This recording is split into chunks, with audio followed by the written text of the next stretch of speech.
I said don't start it off like, right, or so. As if you're gonna We've already started. Boom. Good. By the way, first of all, I've got to mention, I like your lighting. I like the lighting that's going on. Do you need me to prove it? Can I see what's going on with the lighting? It's a chandelier on a pole, dude. You're gonna have fucking during the podcast. You're gonna have Sia, you know, the singer. She'll be swinging from it, mate. Each time we do it, I could get like a more creative and ambiguous light source. So like really, like one time I do it, I literally like face my car pointing at the house and just have the headlights coming in at my face. Yeah, I'm like, where are you? All I can hear is, and I'm like, Paul, where are you to? And you're just you're just in a lighthouse. Yeah. I'm in like fucking, I've just got loads of people stood round me with lighters lit. Yeah, like if you like it's like this, yeah, like the podcast cost you like 12 grand because you had to employ like thousands of people to get the £10 an hour. to get the correct. Yeah, and I'm just and then so you're conscious of it. So you're like, right, dude, and you keep trying to wrap it up, and I'm just like, so science. Have you ever wondered the meaning of life? How's the haircut, dude, and the beard? Be honest. Don't you look 10 times better? When it grows out a little bit, I look better. When it's quite still skin, when it's like, especially if I go to the skin, I look like a fucker. This is what happens, right? So my hair, I got my hair cut because as soon as I cut this, just if I have it a little bit long on the sides, I immediately look like a 6-year-old boy, like every 6-year-old boy at a fucking football or swimming party, like where, like, do you know what I mean? Like I got a Lego head, and I just look like that weird fucking nerdy kid that sits in the corner, fucking, I don't know, sits in the corner, at least listening to heavy metal and fucking planning to kill his parents. just wears like eye makeup and fucking all in black. Yeah. One of those massive chains on his jeans. that was the thing, that, wasn't it, with people? Yeah, and then you'd have like the skater trainers, wouldn't you, as well? Yeah. Hey, dude, I was shopping today because I just did a food shop today in Lidl. Fuck me, dude. There was this woman, dude. I wanted to literally, if I had it my way and you were allowed to, like, I would have, you know, like, remember wrestling terms? You know, like Big Boot.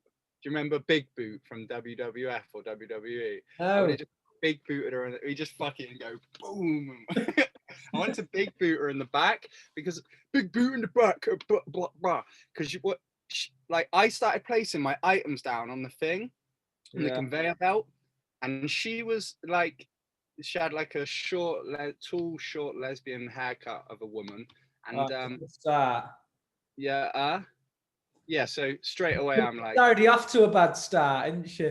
Yeah, exactly. She's already got the type of haircut that just makes you think she's probably a bit of a already dick. got a confrontational hairdo.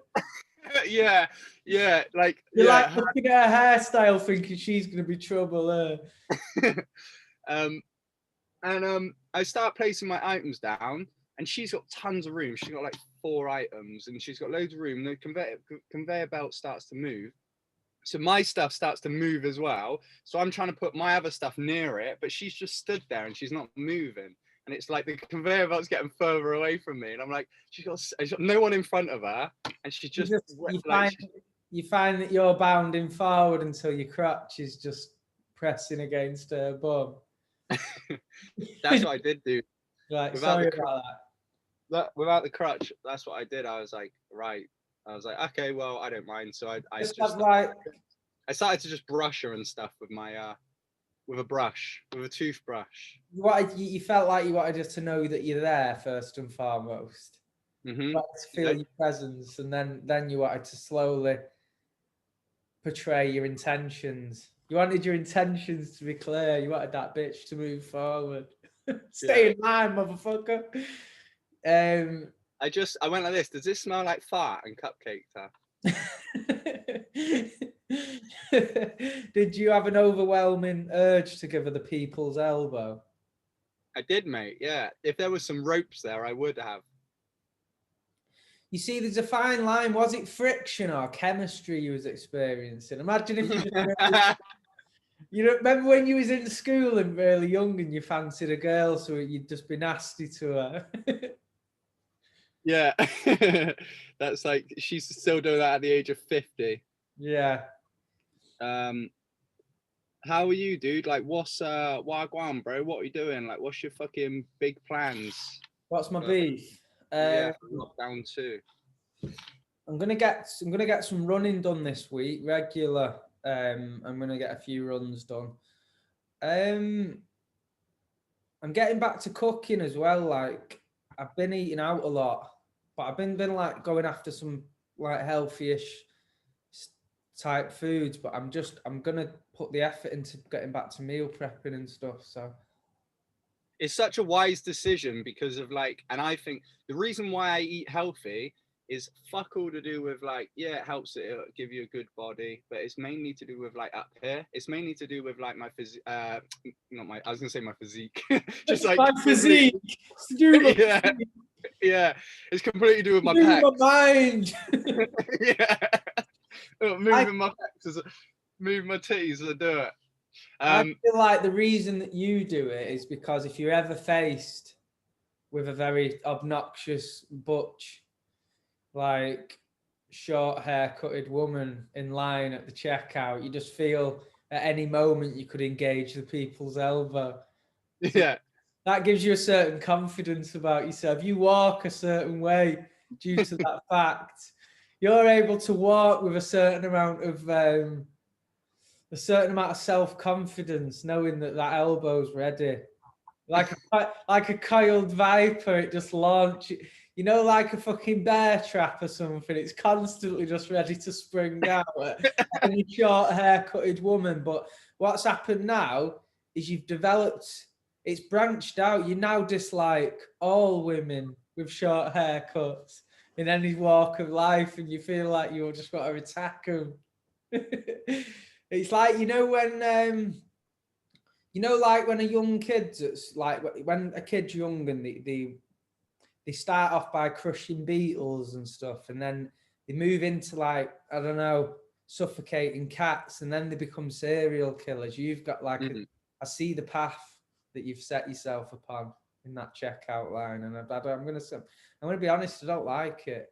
No, but I'm eating healthy. Yeah, I'm eating good, Paul. Doesn't matter who dies in the process. I'm eating healthy.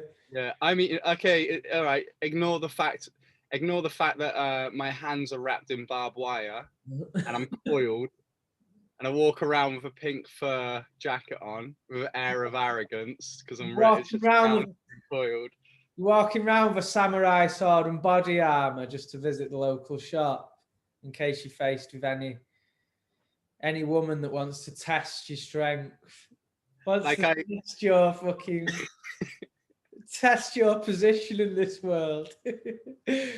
Like I put on some roller skates and a helmet in a typically like lesbian filled area. I'm like, oh, there's a lot of short haircuts around here. And just jam the helmet on. Dude, I don't know why this has just popped into my head, right? But have you ever been walking along the street and someone's drove past in a car and threw an egg at you? Whether this has happened to you or not is irrelevant, but I was walking up the street with my mate. I shit you not, this happened, and it probably never happened again. Someone drove past, shouted something out the window, and threw an egg at us. My mate was walking, like he was walking in the same direction as the car, so the car was like passing, and then threw the egg and carried on. My mate was wearing a hoodie. You know the pocket on the front of the hoodie? Yeah. It went into the pocket and stayed intact.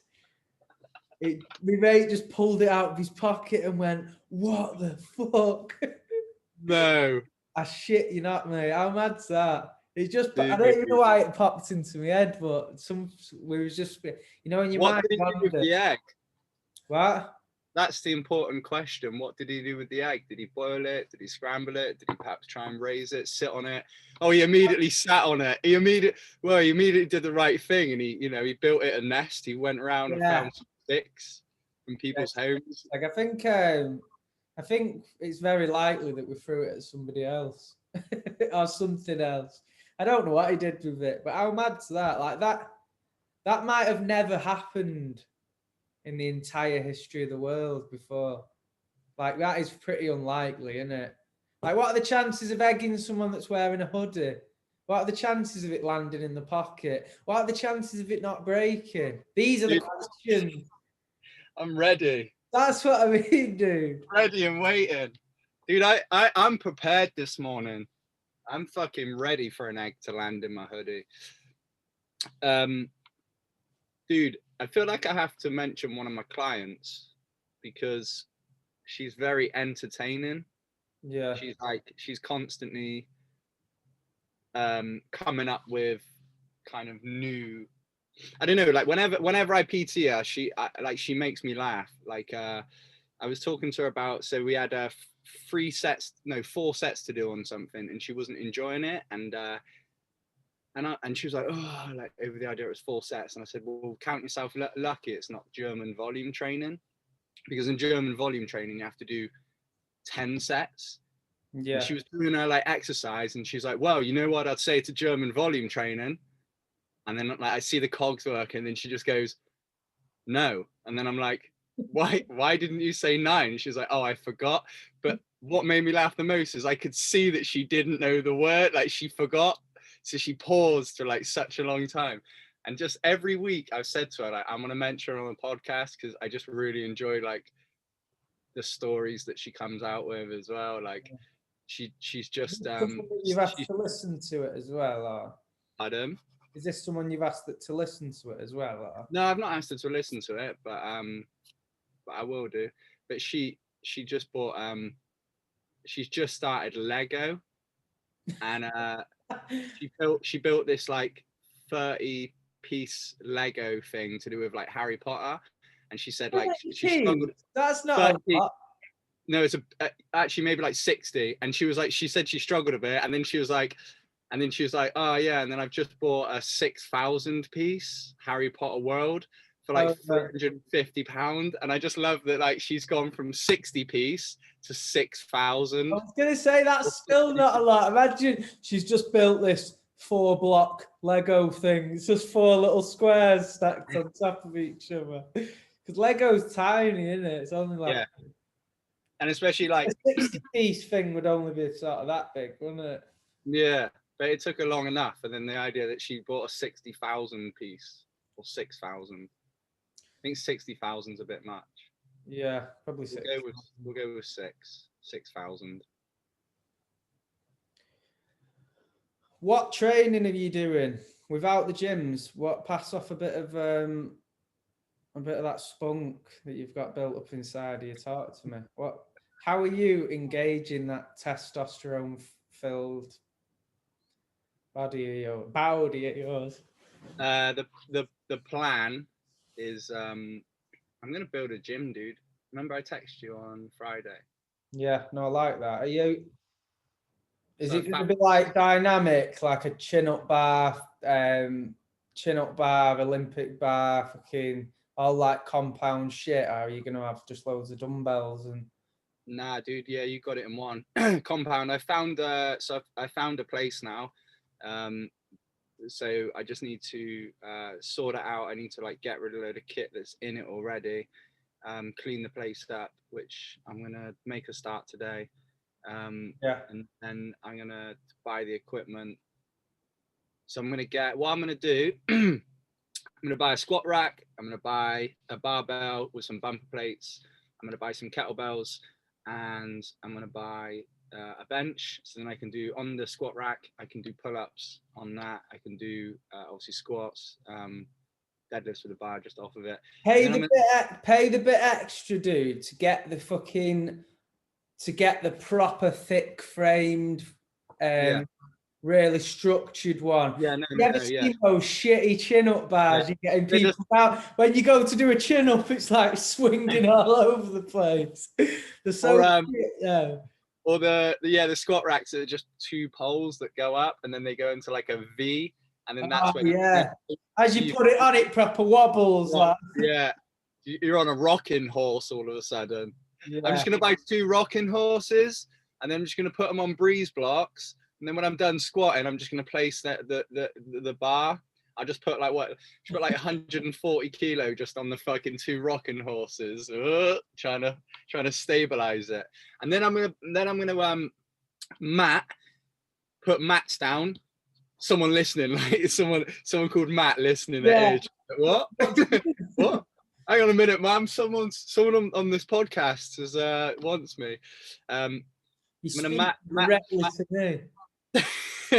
I'm gonna mat the place down and then turn it into like half dojo. Get a heavy bag. I've got a normal bag. I need to buy a heavy bag as well.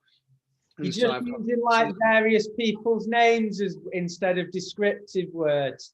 Yeah, I'm just gonna John everything up and then start stewing everything, and then once it's ready, it'll just be all Derek. Like using names to replace each fucking. It just becomes complete nonsense what you're saying. So I had the same vision, mate. At one point, I was thinking of the same thing. When I first left the army, do you remember Gledo? Yeah. He left the army a little bit before me, and he was doing. He's a character, by the way. Like, if you drew him in Bugs Bunny, or if you just put him, so as he is, as in like this. Like, so the camera, what we've got now in this life form, if you put him in Bugs Bunny cartoon, he wouldn't look out of place. You'd be like, oh, there's another cartoon. You wouldn't be like, what's that human doing there? Yeah. So he left the army a bit before me, and he was doing these boot camps. But back then they were relatively a new concept. Someone from the army like taking a load of civilians on runs and stuff. And then obviously they popped up everywhere. But when he was doing quite well with that. So when I first left, I had a similar vision. But my vision was to just build some equipment. But I was just gonna make some stations. Like I was gonna make my own. To do box jumps. Yeah.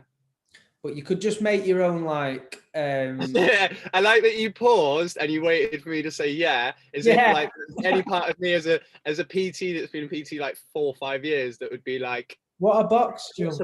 A box jump. This is how do you spell it? Cardboard box. What boxes can't jump? What are you on about? Yeah, boxes don't jump, Paul. Oh, this guy. Ugh. Yeah.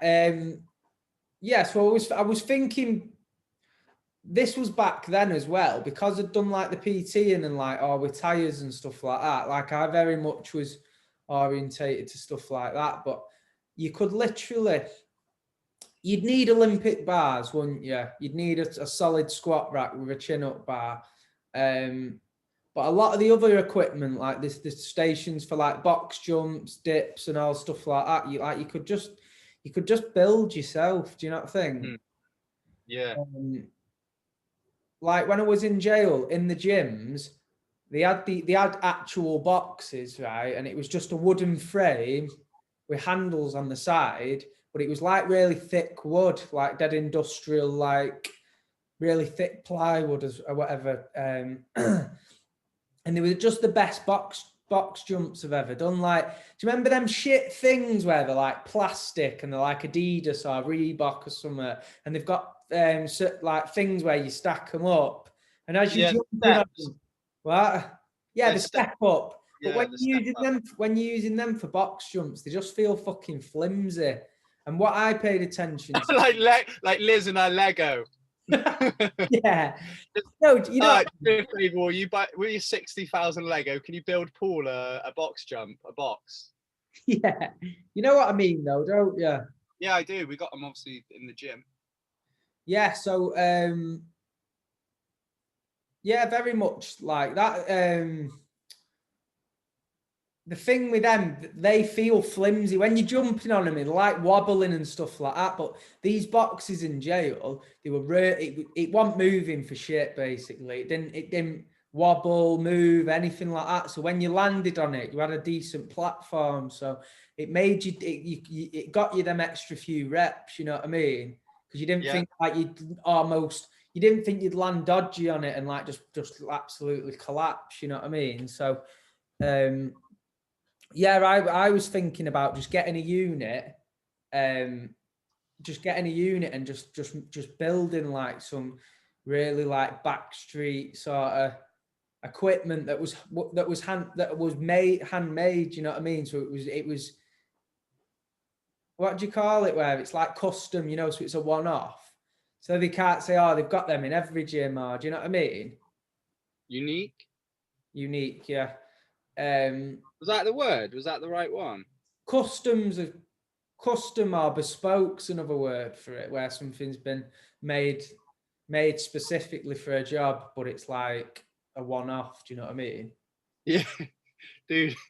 So I don't know how well this is gonna work, yeah, but my in the gym, my manager, they went into competition. I wasn't actually there for this, but we always have like alpha male competitions like around the gym, you know, like all the lads and the PTs there. We just do stupid shit. And one of them was like who could jump the highest on the box. And so my manager stacked it up, and I hope you can see it. And like, so what I'll do is I'll explain it first. So he goes to jump. He jumps as like obviously jumps as high as he can. His feet are like obviously here. The box is here. He's jumping, jumping. His feet don't manage to get to the top. Yeah, his toes just touch the edge. Yeah, the side of the box, and then instead of for some reason he instead of landing with his hands, he misses and he lands with his face on the box. But it's a soft box, so he doesn't hurt himself. But I'm gonna try and show you on the screen. I don't know how well this is gonna work, but.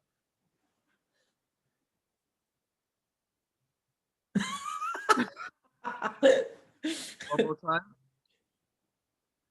And then I got another angle. To be fair though, dude, that is pretty high.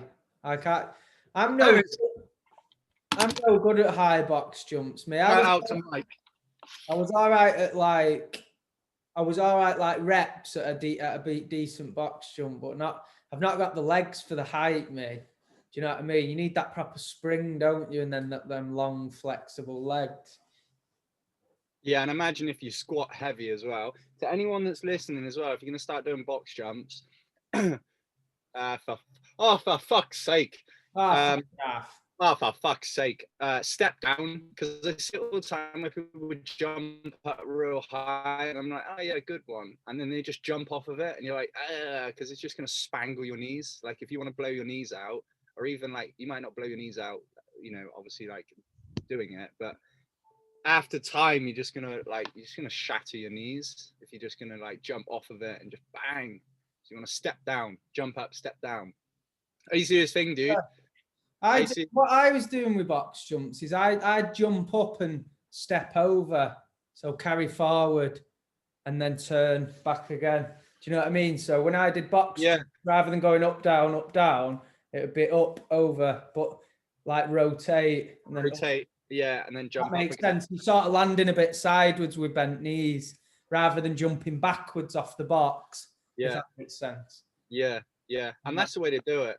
Yeah, I used to when I teach classes, dude. When I used to teach classes, so like a lot of time, the people in your class would be like mums, you know, like older women. My nemesis, older women with short hair. Yeah. Like, and then so I used to have like this ongoing joke where I'd say certain things to do with certain exercises, and one of the things is like in a lunge, I'm like, right, so when you lunge, or let's say we're doing a walking lunge, I'd teach it as like, you want to plant your foot down. I'm not going to go right into it and give you all the details, but you know, I'd say like essentially plant your foot and then go into the lunge. I said, because if you just plant your foot and go immediately into the lunge straight away, I said, you're just going to put so much pressure on your knees and you're just going to blow your knees out and you'll never walk again. And like, I would do that every week, and it would be for different exercises where I'm talking about the knees, and I would like be really serious and be like, because you'll blow your knees out and you'll never walk again. And then also it'd be funny where there would be happen very easily. It might happen to one of you today. Do you know? Yeah. And the funny thing is you'd have new in one of my classes. Pardon? This is very likely to happen to you in one of my classes. Just start giving ratios out. Like, okay, so there's 15 of you here. You know, 1 in 30 people this will happen to. So there is a chance that this will happen today. So take, you know, heed this advice. But it'd be funny to watch people like, you know, that people that know it's coming and they know that I'm fucking around because they've heard it before. Like they would laugh, and then other people would be like, kind of like new. If they're new, they'd be like, is this? And then they kind of see people funny and they're like laughing and they're like, ah, okay, yeah, he's fucking around a bit. What have you got on for the rest of the day, dude? So here's what I'm gonna do. It's my day off today. I've worked very hard all weekend. I did 14 hours on Saturday doing HGV driving. So working real fucking hard. So what I'm gonna do today, dude, is I'm gonna set aside 4 hours to peel. Pardon? Masturbate.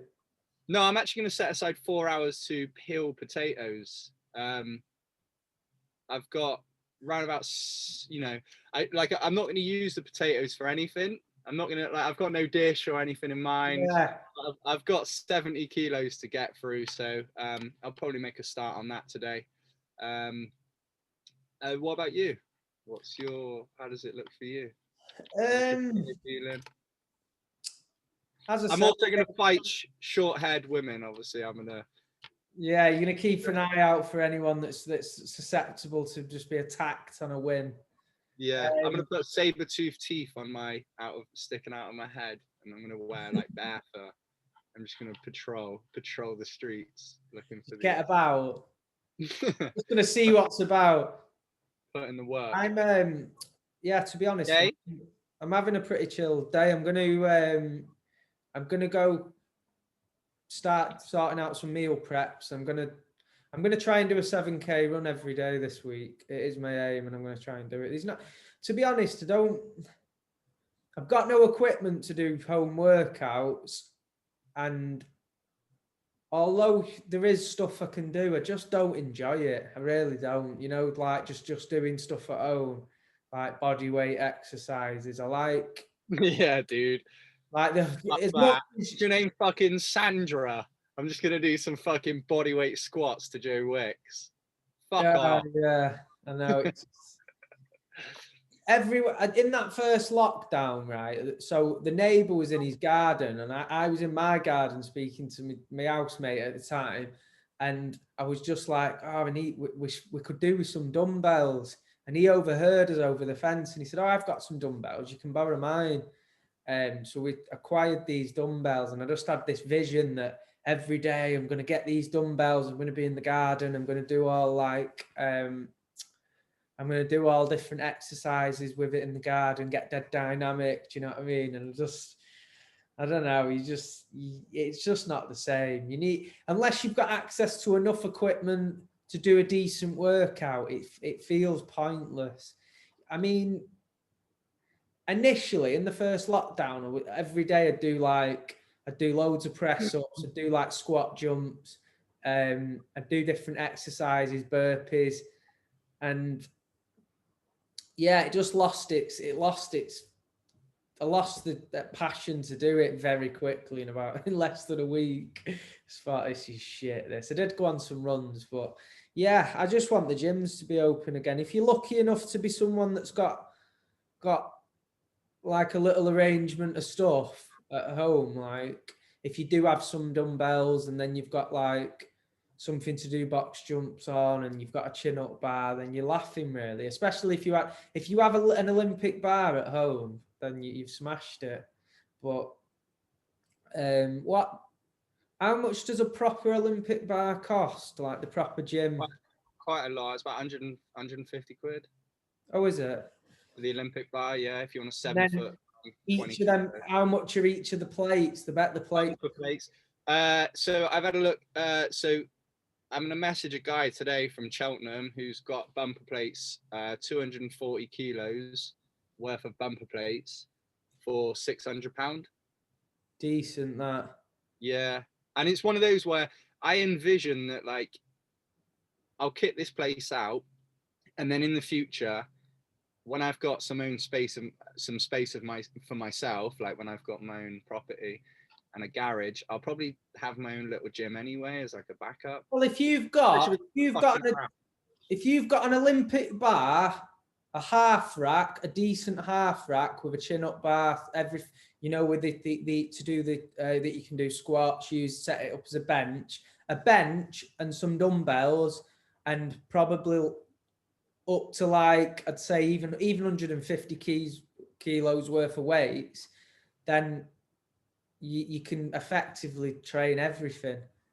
And maybe a box for box jumps. You can do everything then. And that's not that much equipment. The biggest outlay would probably be the half rack, because you'd want to get a decent one, wouldn't you? Yeah. But yeah. You wouldn't need all machines, all cables and stuff like that. You can get everything. You can get everything done, can't you? With the cables, you just spend about what 80 quid on some bands, like some decent bands. They're kind of the way you might see them advertised is like for pull-ups, you know, the ones with different resistance. Oh, and another thing, fucking rowing machine. It's the best piece of equipment in the gym in my eyes. Yeah. It's I got a newfound respect for rowers, dude. Now I've started like looking into rowing. I started reading a book on it and start doing it, mate. I do, mate. No, dude, I probably row more than you. Every single time I do a back workout, I'll row. Yeah. And I typically train back twice a week, so I'll row twice a week and like consistently as well. Like, yeah, I can do So the way it's the sprints for time that fuck you up. Yeah. Mate, they're savage. What's your if you were to do 1,000 meters? How quick could you do 1,000 meters? You reckon?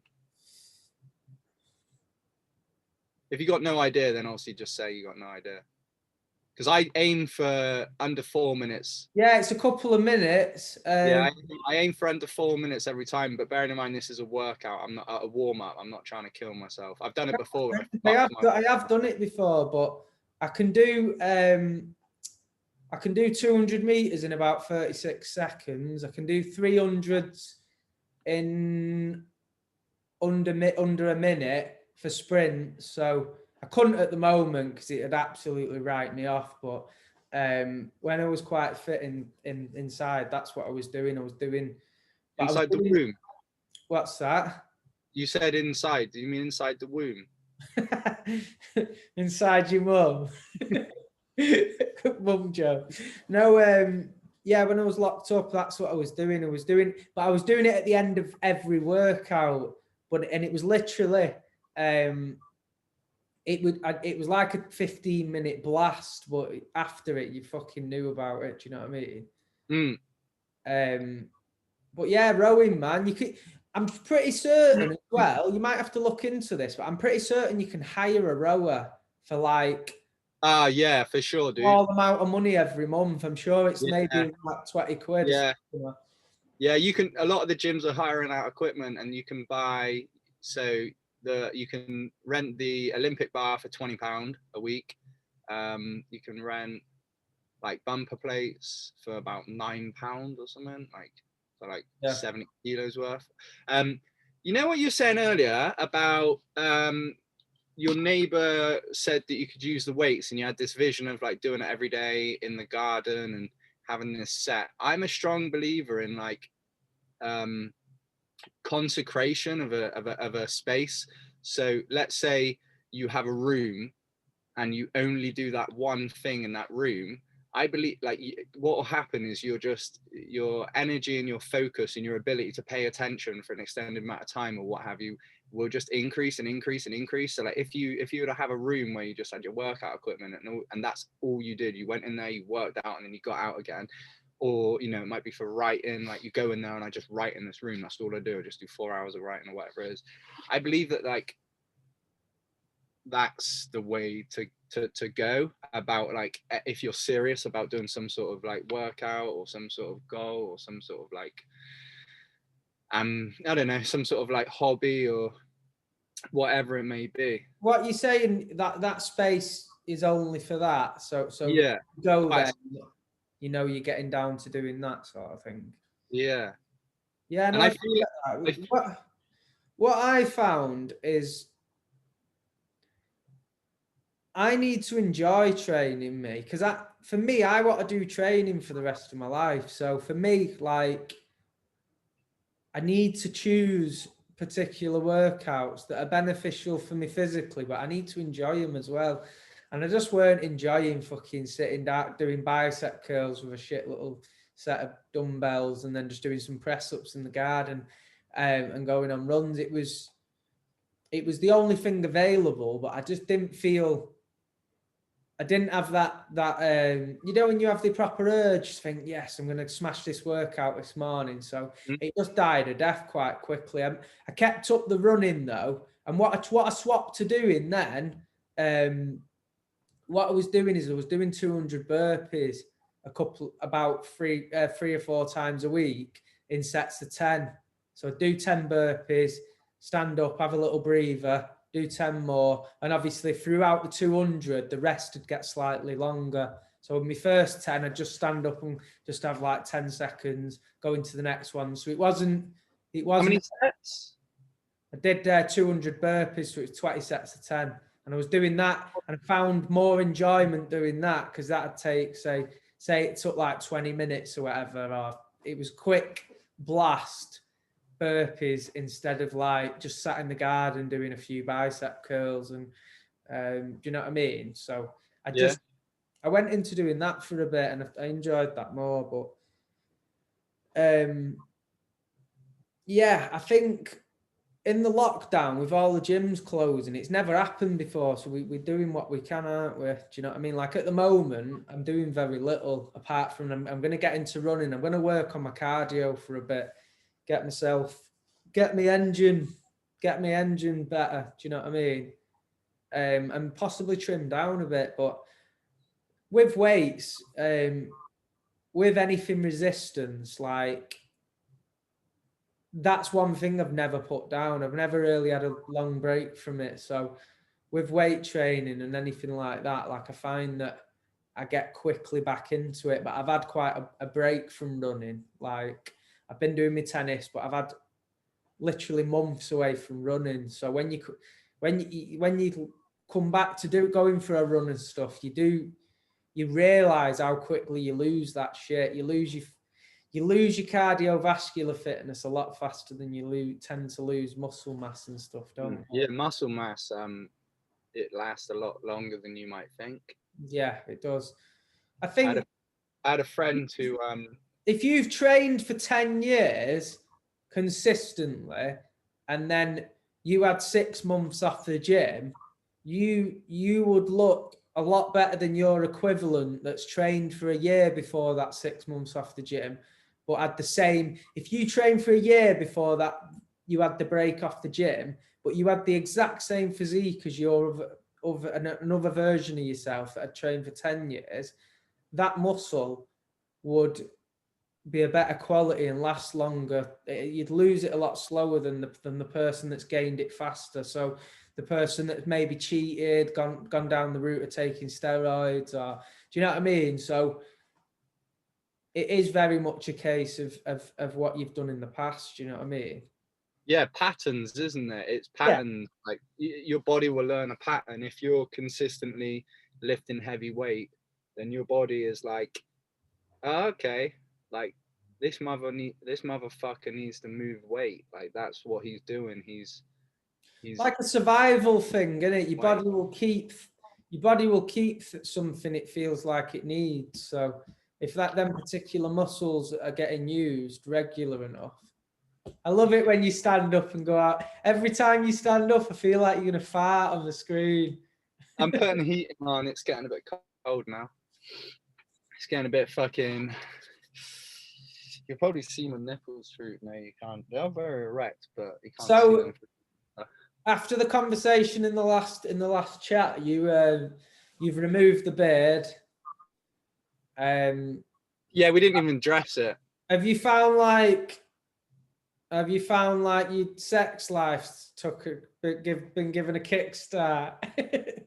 Imagine like, you take the beard off and you just it's like you fucking Taking bookings. an absolute stallion. It's like shit. That beard's been holding me back. Like either go visit your nan and she starts flirting with you. Like, yeah, you've just got this. You've just got this fucking aura about you. Now, what's your thoughts on it? Are you as reluctant, want you to shave the beard right down? How are you feeling about it?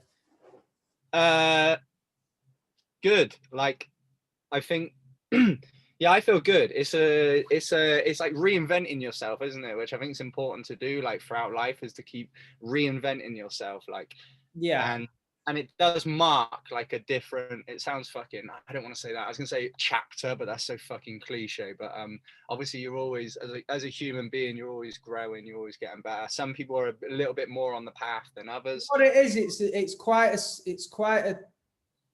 a major change in your appearance, isn't it? It's like, have you ever seen someone grow their hair for years and like, they'll have dead long bushy hair, and then they suddenly just come in and they've cut their hair short, and they look like they're a totally different person, don't they? But all they've done is cut off some hair. But it's like everything about them changes. Like, did you lose weight? And like other things, start noticing other things. But have you got a bit taller? Like, are your thumbs always been that short? What yeah. I think is your skin gone a bit darker, or you always had a lovely tan? Like, just everything about them seems to look different just because they've cut off. Have you got family in Canada? What's changed? What's going on? Just trying to figure it out. It's just the most obvious. Your accent's gone a bit Australian. Is it overnight? What's going on there? Oh, it's the hair. Do you know what I mean? Yeah. It's the hair, but you can't quite put your finger on it. Yeah. Are you an Asian guy now? What's going on? You've had a haircut. You've got a 1 on the side instead of a 4. Oh, that's what it is. Got a 1 on the side instead of a 40. Just like proper hair. Oh right, yeah, I'm with you. that was a proper tumbleweed moment. That but what it was in my mind, I was like thinking of the numbers, and then when you said 40, I thought, what's that? And I thought, like, because I think like 40, I thought of 40 as in like alcoholic beverage. I drink a 40. Is that right? No, probably not. No. 2-pack. Drink a 5th of vodka. Do you dare me the scooter? Scoot. Scatucci. Go on. What are you having for dinner? I've just received my meal. A dick in the ass. Oh, I love that dick in my ass. I just received the meal plan from my nutritionist, and I'm very excited that I went shopping this morning, as I mentioned, and bought the ingredients. And so I'm gonna have chicken, chorizo, prawn, paella. I'm also gonna have some what do you call it? Some halloumi cheese in it, and I'm gonna make that this afternoon. What I'll probably do is I'll make 2 batches, and then I can eat the second batch on one Monday now, so I eat the second one on Wednesday.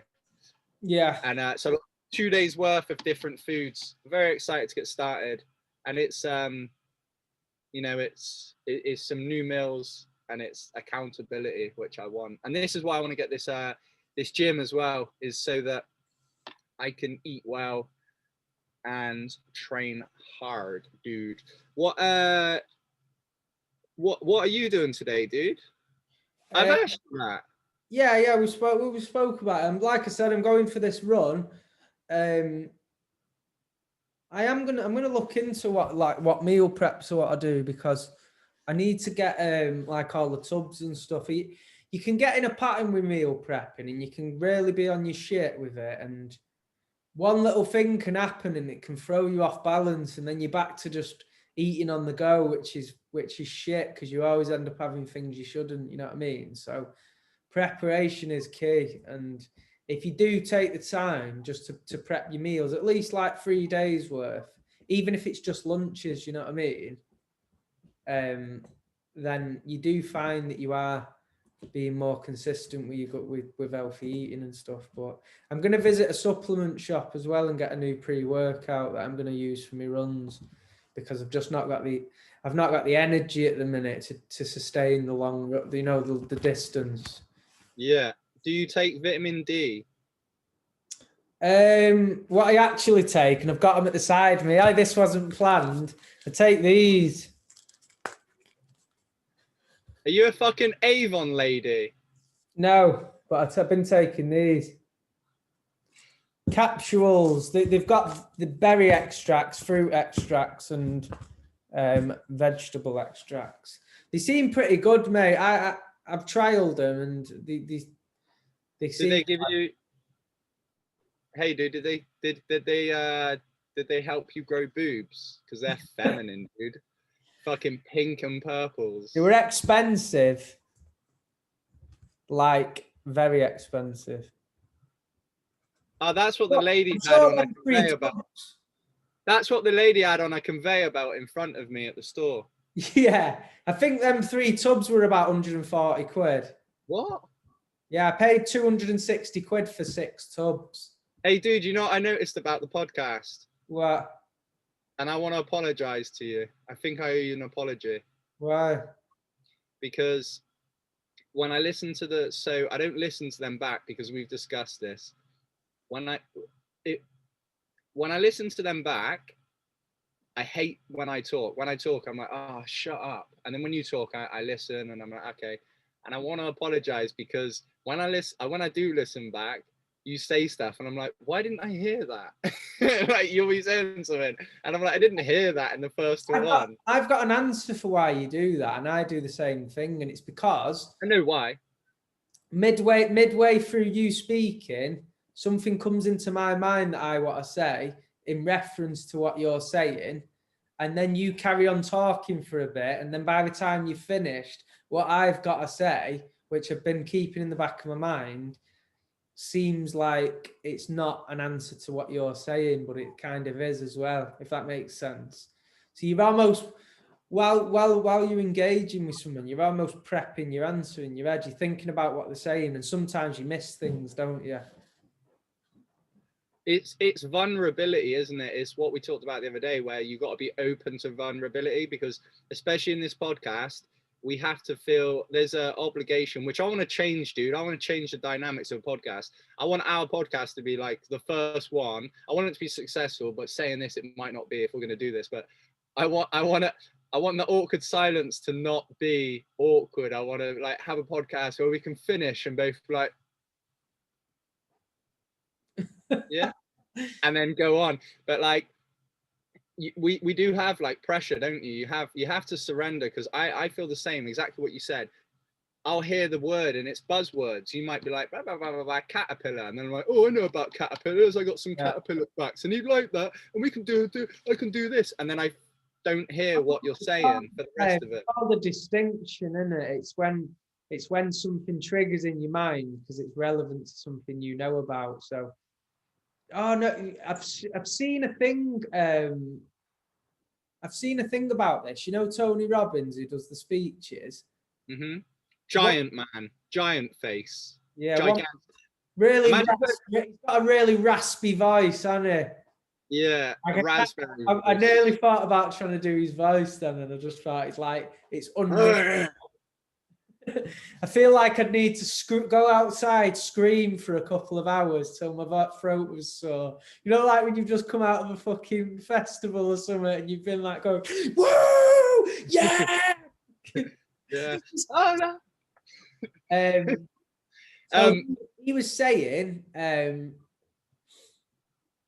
let me try and describe this in the best way I can, because obviously when you're re-describing something you've heard, you owe it the respect to try and put the point across in the same way that they do. Do you know what I mean? And it's not always easy if you've heard it once and not quite remembered it. But he says, when you know about something, each the more you know about something, everything you know about it's like a distinction, and it's called sensory acuity to stuff. So if this is how it works, similar to like, say you're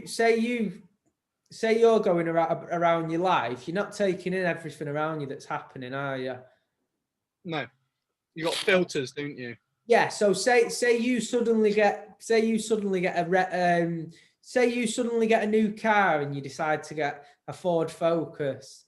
As you're driving around, you'll start noticing other Ford Focuses, whereas in the past you hadn't noticed them cars on the road. They were just another car, but because you have one, it becomes a distinction. Does that make sense? Yep. And what he was saying about he was basically saying like the word for snow, we call snow, no matter what version of snow it is. But he was saying that Eskimos have like 6 words for snow. They have words for different types of snow. And he was saying that they've got more distinctions about snow. So they go more in depth about the same thing. Slippy, slappy, swappy, swippy, swappy. Oh, Samsonite. Yeah, so that's going back to what we were saying before when I made the point is when you speak it, when we're speaking about stuff, if you speak for like quite a while, say you don't pause for like a minute or something, more everything you're saying that I'm taking in, there'll be certain distinctions you say, like certain things that trigger a response in me, if that makes sense. And I think this is somewhat like why we do it, because have you ever been text messaging somebody and then what'll happen is they'll send you 3 or 4 texts at once and they'll all be about different things, and then when you read them you respond to a certain one of them, but you're not answering them all at once. Does that make sense? Mm-hmm. So yeah, put it down to the same thing. But you're right about like with us on when you go on a podcast, you're trying to fill the pauses, aren't you? So you are under slightly more pressure to speak and to have something interesting to say. Does that make sense? Because Have you noticed that when I'm listening, so when you're listening to someone, if you have those distinctions and you throw them away, like let's say I have a distinction about a word you've just said, and then I throw that distinction away because that thing that I have a distinction with isn't new. It's already in my mind. It's already it'll be something that I already know about, and it's an idea that I'm familiar with. However, if you throw that away and you're like, all right, scrap that, he's still talking. If you can grow, if you can focus your ability to listen to someone and to get rid of what they're saying, the new thing that comes in some of the times will be completely new and fresh, and it'll be a new idea that you've never had before. Have you noticed that?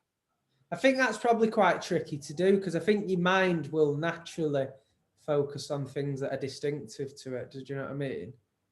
So maybe it's a good practice. It does make sense. But I think that sometimes when you're listening to someone, they can make more than one point before they stop speaking. So you're torn between a point that might have been made earlier on in something they were saying. Do I respond to that, or do I respond to what he's just closed with? Does that make sense? So. Mm-hmm. And then what about when because I have this with you all the time where you'll finish what you'll be like halfway, or you'll be talking and I'll have an idea and I'm like, oh, that's a good avenue, like, oh, that's wicked, and I want to say that, and then I'll throw it away, and then you'll continue your point, and then when you finish talking I'm like, shit, I have nothing to say to that, like, but yeah, so I did have something beforehand, and then it's not authentic, because then I feel like I have to say something, but I don't have anything to say to that necessarily. So then it's not authentic. That's where, and I think that's where the fillers come in, where you'll say so or and I'll do the same. I'll go yeah. It's just filler. In a normal everyday circumstance where you just speaking to somebody, there's no pressure for every single moment to be filled with conversation. Like especially now, people, when you're with, you can be with your mate now and you have bits of conversation, but half the time you're distracted, you're on your phone, you're doing other shit. So you're not like, from the second you're with someone, you're not speaking, constantly filling the gaps with each other. Are you like, it'd come across quite weird, wouldn't it? What I've started doing lately, like these past maybe like 4 days, I've tried to have it in the forefront of my mind, is my breathing. Because if you breathe from your diaphragm, this is the way to breathe. You want to, when you breathe, you want to have your belly expand and then contract. And when you can do this, or when you can notice, like, you'll be way more at peace, you'll be way more relaxed, you'll be way more inclined to surrender to the moment, to every moment, and be more present. Because what happened, and I notice it now, like I've noticed it throughout the podcast, and it's fun, it's interesting because you'll go from diaphragm breathing to shallow breathing, which is up here. And yeah, what happens is you have like panic receptors in the top of your lungs. So if you're shallow breathing, you're then in this state, and you don't know it, but your body and your mind are in a state of panic, and you're like, almost like a bit heightened. Like yeah, like yeah, at any moment could run fight. off or something. Pardon? Like at any moment something could attack you. Like you're a bit more alert and shit and under stress. No, I don't think you're necessarily more alert. I think you're more alert when you're diaphragm breathing. That's the idea. You're more present. You're more like you're gonna react and respond. You're gonna react to things better. Like just when you're up here breathing, that's when you're shallow breathing, and that's where the fear will creep in. And it's only the past. I wonder what the connection is with overthinking and thoughts of like worrying thoughts and getting in your own head with shit. I wonder what connection there is with that and intelligence. Because would you think that someone overthinks more who's of a higher level of intelligence or IQ, or someone who's less intelligent and giving more time and energy to the thoughts that are a lot of the times are for no reason? Do you know what I mean? Because if you could look at it both ways. If you're more intelligent, are you more focused on things that are in the present moment and are relevant and practical, or are you getting in your own head because you have the ability to think more and process things more quickly? Do you know what I mean? Everybody, no matter your intelligence, everybody turn into Tony Robbins. everybody. Yeah, that was a good one. That was good. I don't watch enough of him to try and do an impression. I do that. When I was going into that particular point I made before, that was one of them. That wasn't where I clicked on a thing and watched him for an hour. I think I was scrolling through Instagram and it was a short clip of him, and that was what he was talking about. So that's why I had to jog my memory a bit and think. Wouldn't it be funny if I uploaded it? It was just you. But because you took your beard off, I actually thought you was Tony Robbins. Like, yeah, it's actually just you. Yeah, and you're telling me, and then like not only did you like miss that, but you're also telling me what I uploaded. Yeah. Hey, dude. So I went round a friend's house and I made a little joke. And what was the joke now? Oh fuck, dude. I should know it, man, because it'll give better like context to the story. Anyway, I'm round my friend's house. He's got a flatmate. His flatmate has his girlfriend round, and I make a joke about something, and he laughed. The guy with the girlfriend, he laughed, and then as he left the guy house, with the girlfriend. Pardon? Your description of the third person, the guy with the girlfriend. Yeah, because I was around my friend's house. Yeah. So I was around my friends, and the guy with the girlfriend, he left, but I made the joke to him, and his girlfriend was in his bedroom. I made the joke with those two. They laughed, and as he left, he said my joke to his girlfriend. I heard him and was like, "You motherfucker." Yeah. Because I So, literally, dude, it was about 1 minute apart. I'd said it, they laughed, then they left, and he made the joke as he's leaving. And I was like, oh, okay. she hadn't heard you say it, so he used it like it was his own, like he thought. Yeah, yeah. What I was saying was, going back to what you were saying earlier on, I think everybody is in their mind. So everybody's got their thoughts going on. And the thing that will separate the people, and yeah, if you're more intelligent, I guess, would you then, well, intelligence and creativity are two different things, aren't they? So what is intellect? Is intellect just your ability to remember things? Because if you read a fuckload of books and you remember them, you've got a good memory, you're gonna sound intelligent. And then creativity, new ideas and the ability to think differently. And I can tell that you're gearing up to, yeah. See, you're in your own head now because I'm talking and you've got it and I can see it and you've got it in your head and you're like, I just want to talk. I'll wait for this. I've got the answer. I've got something to say about that though. Yeah, but did you listen to what I said? Yeah, as you were saying, it was making what I was going to say more like, I wonder if it is that, because you can remember something and you can recall something happening, or you can remember, say like you memorize a maths equation. The fact that you remember that means you have good memory. Yeah. But intelligence is massively down to someone's memory, but it's also down to someone's ability to understand it as well. Because you could memorize a maths equation, that specific equation, you could memorize it over and over again, understand how to work out that exact equation. But if, say, the equation was changed ever so slightly, but you'd rehearsed a different equation, if you didn't understand the process to get to that answer, then you wouldn't be able to adapt it to get the answer if it was slightly changed. So I think it's not just memory, it's ability to problem solve in your head, and how fast you solve a problem in your head, and if you can solve it, I think is part of it, isn't it? Yeah, and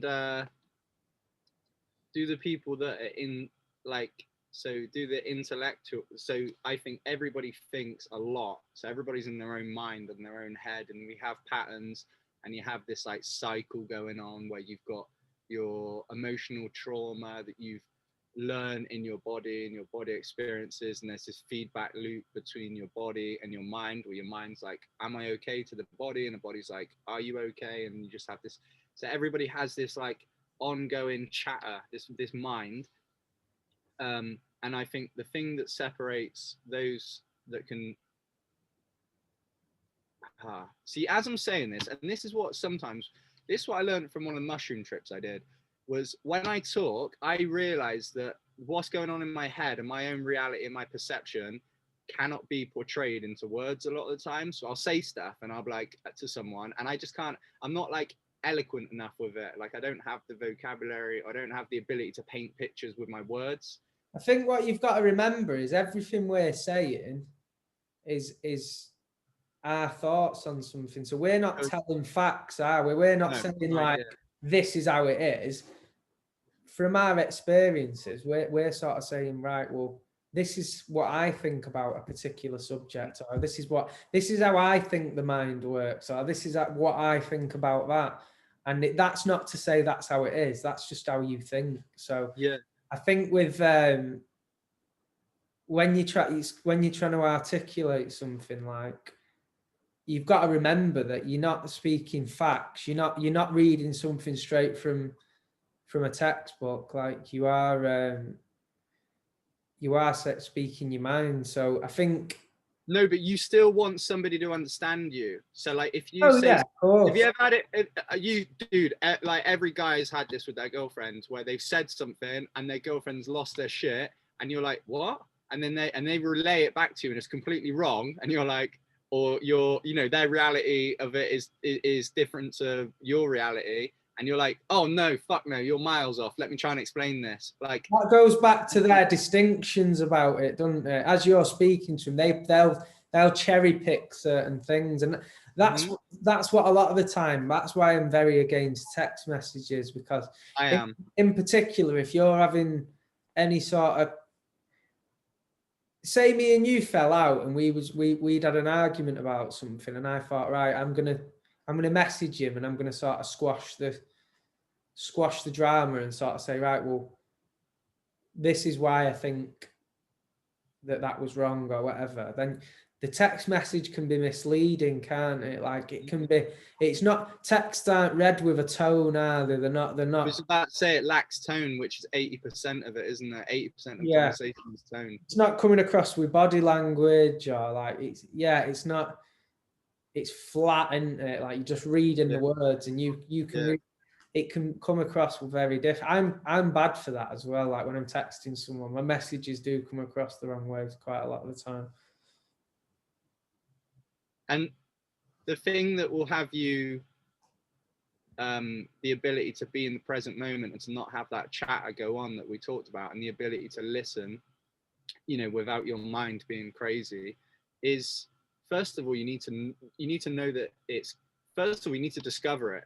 Like, I feel like everybody at some point not everybody will, but will discover that, oh, there is an ability to not have your mind talking constantly. Like you can use your senses or what have you. So first of all, you need to discover that, and then you need to have the discipline and I guess the memory to know it. Because like if you've got amazing discipline but you've got a shite memory, unlike your fish, like you're then you're so you got a shite memory but good discipline, then you'll just keep forgetting throughout the day to try and be present and to try and breathe and to have that diaphragm breathing and to Dude, you know what I've just noticed? For the whole podcast, I've looked across at your window on the thingy. So, because there's no need to look at yourself on the screen. I'm engaging with you, so you don't pay attention to yourself. And I've just looked at me and realised I look incredibly yellow. I look jaundiced. And I think it's down to this beautiful chandelier type pole shaft. I'm gonna call it a shaft, if you will, if you please. Yeah, it's just making me look yellow. Where's the button? Dude, what you should do is you should go on the jewelry channel and you should fucking sell it. You should be like, just have these things dangling from my ears. Yeah, here we have beautiful plastic diamond. Dude, I'm gonna pause a second and go for a wee. All right, I've got the if we're gonna do this every morning, we're back on. We're back. We're back. We are back. We are back. Yeah. So I decided, actually, on Saturday, I think it was, whilst I was driving, that I was like, you know what? Yeah, fine. If we do morning ones, then fine. I'll have a coffee.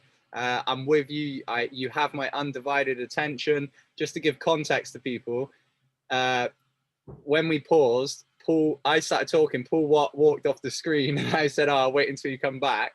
And and then basically Paul was like, me. When you roll a dude, me go off camera. Yes. So but I already decided that you know, if we do the morning ones, I'll just have a brewski. I got shit to do. You know, I'm with you. You have my undivided attention. But like every now and then, if we do an evening one, dude, I like it, man. Like I enjoy to smoke a spliff and to talk differently with you and get deep, and obviously I don't want to just do it on camera as well, but yeah, it's kind of like, also I don't do it often. Stays off the camera. What happens off the camera stays off the camera. Yeah, like you find out after this time that every time I smoke a spliff, I also take my clothes off.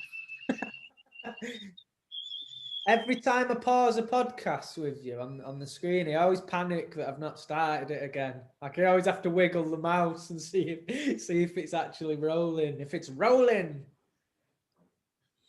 Do you like the Rolling Stones? Wait. I prefer the Stone Roses. They're the ones that sing. Dude, what's that song about sour? It says something about sour. Sally Cinnamon. Slippy, slappy, sloppy, snowy. Ah, how's it? Sour houses, sour. Oh, dude, yeah. Stone Roses sang. Have a listen when you get off the pod for Dude, dude, I know Stone Roses, man. There's a song that they. I'm gonna find it whilst we talk because I need to, because I'll forget, and I want to add it to one of my playlists. Stone Roses or Stone Sours, Stone. What's Stone it? No, there's all the music's good. They're a sick band. Yeah, I'll wait for you, dude. So, where's your van this fine morning? I love to. I've said this time and time again, but I love to vision where the fuck you're at. Because yeah, and every time you say it as well, I want to be in like some. I want to be deep in the wilderness. I want to be like, oh, I'm just gonna lie to you because when we do the podcast, I like to be in an area where I know I ain't got people walking around, and that place is usually the gym where I work. So I park it there for when we do the pods, and and I'm in Bristol today, but that's not very it's not very sexy, is it? To be like, oh, I'm just in the loading bay of my car in my work. So I'm gonna start saying that I'm like in Alaska and stuff in the future. Yeah. Why can't I find this song, dude? It was one of my favorite songs ever. I'm all right. I'll fucking Stone Roses or Stone. It doesn't matter. Well, imagine if we just dedicated the rest of the podcast to playing different songs. Is this it? Could this be it? Yeah. So the rest of the pod's just got like the most annoying thing in the world is someone skipping through music. We just like, just fucking play one. Like they play the first 30 seconds of the song and then press next. Yeah, I reckon what that's down to is like they're flexing on you. They're like, check this fucking playlist out. But then they've also like if you're like passenger side and then you're driving, you know, the distance you're driving is only like 10 minutes. So you're like, gotta get a good fucking, gotta let these boys know that fucking. Gotta show you every song they've got in that 10-minute journey. Yeah, so you've got to get through 56 songs to get through. I was gonna say like 1,000. No. On iTunes got just thousands of songs. That coffee's gonna be too hot. Dude, no way did you made that coffee so quick. I am quick. Captain come quick. Get you pregnant in 6 seconds. Ferrari red. Not to pregnant in under 60 seconds. Oh. And then the childbirth, and then the childbirth takes 6 hours. 6 hours delivering a big-headed baby.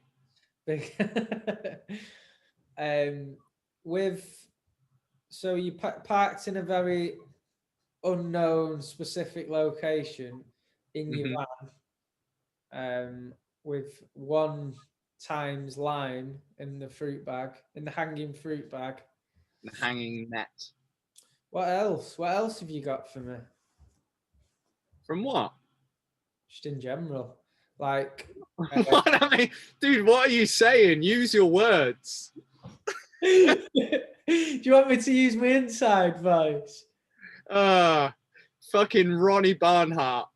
Fucking when he walks Shy Ronnie over here, dude. Like, so you're in discreet, specific, close but far location.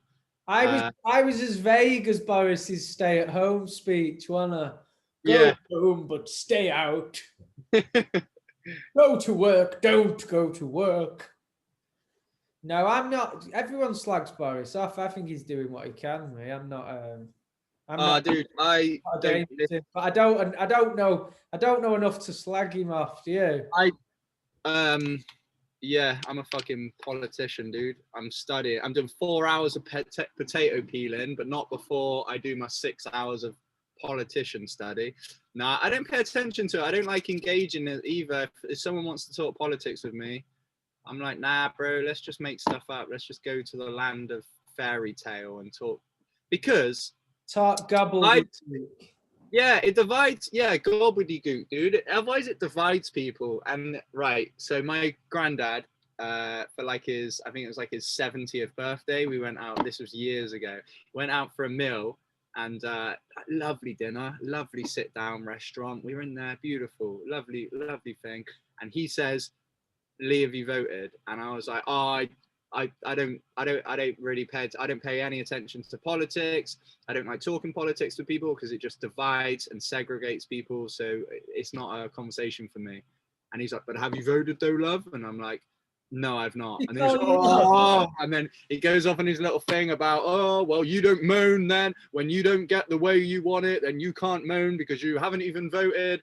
And I'm like, and I just started laughing. I was like, what I literally just say? I was like, and it was like, he was like, I was like, I'm not, and I was like, okay, I'm not going to argue about it with you because I've just said this is exactly what happens. And it's like, no, my issue with the people's vote is 90% what? of the people don't understand what they're voting for. They vote based on what someone around them's voting. So I don't vote because I don't know enough to vote. So I just keep out of it. Do you know what I mean? I'm a naturally, yeah, you're right. You're right. Like, you wouldn't, you know, Elon Musk's making a rocket to send to Mars. He wouldn't put out fucking 1 million votes to different people and ask him what fuel source he should use in his rocket. People don't know that shit. Do you know what I mean? Don't ask the professionals, is what I say. Our nature as well is quite here's a long word, solipsistic. Like in nature. That sounds like something that would grow on your ass.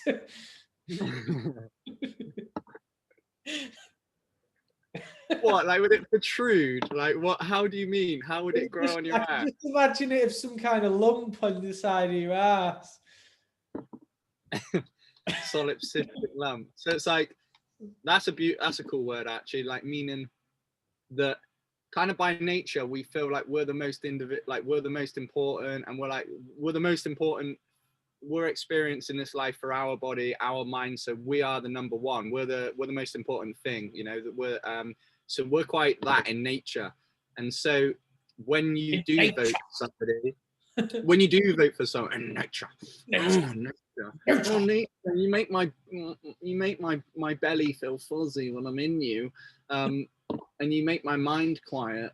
When so like if you vote for someone, you automatically think that you're right, don't you? Like if you vote for someone, you're gonna think, oh, I've got this, I know what other people don't know, I voted for the right person. And then when you're like, oh, who do you vote for? And someone says someone else, then you're like, oh, and then you can like put them in the category, or you can like, I just don't do that. There's no other like we can apply that thing to anything. There's a voting structure, and I get like it's for the people sort of shit, but like, well, it's an illusion, isn't it? It's the illusion of and again, I might be wrong on this, but I feel like it's the illusion. It's like you're in a dictatorship, but you're in a dictatorship. However, they're gonna have you winked and feel like you have a say. Like, oh no, you have a say, yeah, you can do the voting, it's for the people.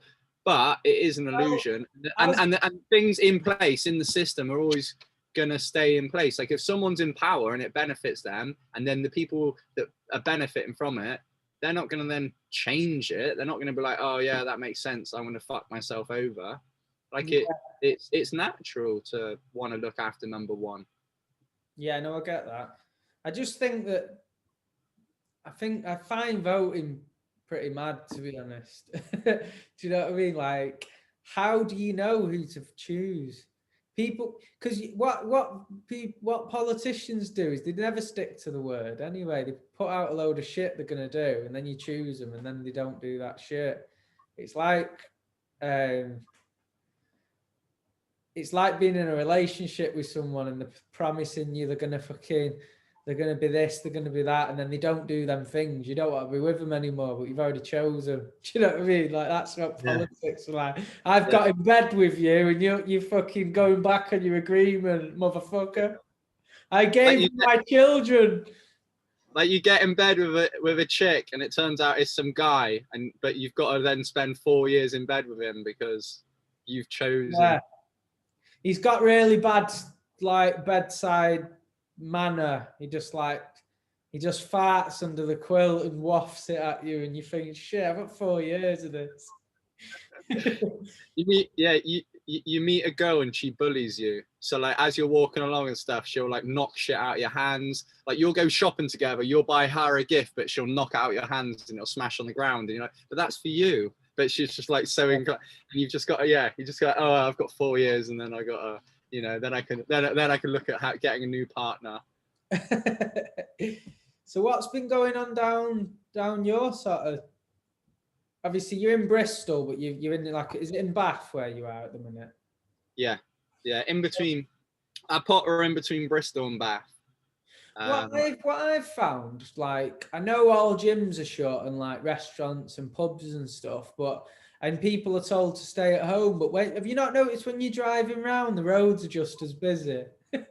Everyone's still out and about, aren't they? Like, and I love that, dude, and I hope that doesn't change. I fucking love it, and I hope it doesn't change. And I don't give a fuck what people want to be like. Oh, like, because I don't know, dude. Like, this is deeply ingrained in me that like let people do what the fuck they want, like within reason. Not breaking the law or hurting anyone. Do you shit? Yeah. Do you? Oh, dude, like my philosophy on how to treat other people is like this: how I treat my relation. Hack them if they've got short, womanly hair. My philosophy is just beat women up in the checkout. Yeah, only like put them on conveyor belts and fucking. Yeah, like you've got this really passionate belief that they don't have a right to live and breathe the same air as you. So whilst they're in my thing, they will experience fart muffins and air biscuits and whatnot. A chalky tash. Yeah, this is how I treat people though. This is how I treat people though. It's like if someone like, because this all stemmed. Dude, you know this? You know that like years ago I raised like a kid as my own kind of for a little bit and stuff, and I've kind of like I'm almost a 30-year-old man. I've experienced a little bit, and my philosophy for raising the little boy was like, if he's got love in his heart, I will never punish him. Womanly hair. yeah, he's gonna get need in the solar plexus. Solar plexus. Yeah, face it'll show. But but nah. So my thing was like, let's say he's like, if he's got love in his heart, then I don't shout. I never shout. I never shout him anyway. But like, if he's got love in his heart when he's doing something, like let's say he's like running around the shops and like being disruptive, but he's like got love in his heart, then I wouldn't try and punish him or discipline him. I'd be like, I'd try and calm him down somewhat. It would only be if he's got like malice, if he's like being malicious or what have you. Like if he's like, if he's like being malicious, then that's when I would manipulative. Yeah, just like if because that's when I would be like, okay, yeah, he needs to like understand and obviously it needs to come to from a place of like understanding. Like I want that person to understand me, and I want like not just like discipline you and you have no idea why. Like kind of I want lessons to be in place. I want there to be like good communication and understanding, of course. And that's how now like I treat my relationships with everyone, is like, and especially like your like those that are closest to you, like your girlfriend, your boyfriend, the way you want to do it is like, in my mind anyway, is like, if have an issue with them, if they've done something which is, like where they've been short-tempered or they've taken someone out on you, then that's when you kind of like, that's when you can have the issue. But if someone's done something or said something and they're not being malicious and they're being all right, but you've taken it the wrong way, that's when you kind of got to check yourself. Do you know what I'm trying to say? Yeah, of I think course. it's easier to apply with children because I kids think want to like I run think around with.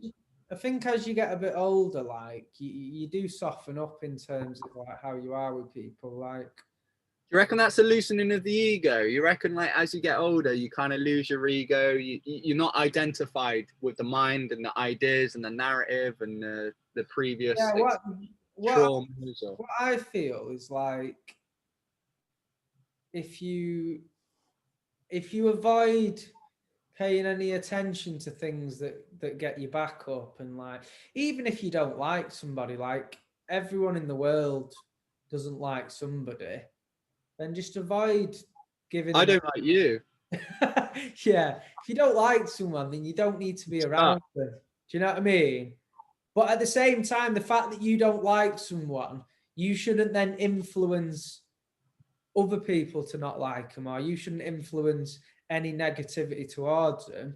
You just remove yourself from being around that person. Do you know what I mean? Like, I don't think that there's no need for any like negative energy in anyone's direction. If you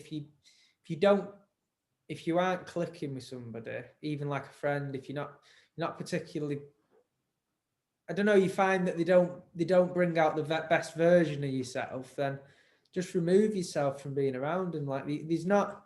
I think as you get a bit older, I think you shrink your circle down a bit. Like when you're a bit younger, you feel like you need to know loads of people and like have loads of different friends and think like, oh yeah, I need to put time into all these different people. But when you get a bit older, like you want to invest your time into just growing, don't you? And being positive to the people that are around you. Does that make sense? So bringing more to people, to less people, rather than bringing a lot of mixed energies to more people, if that makes sense. Mm-hmm.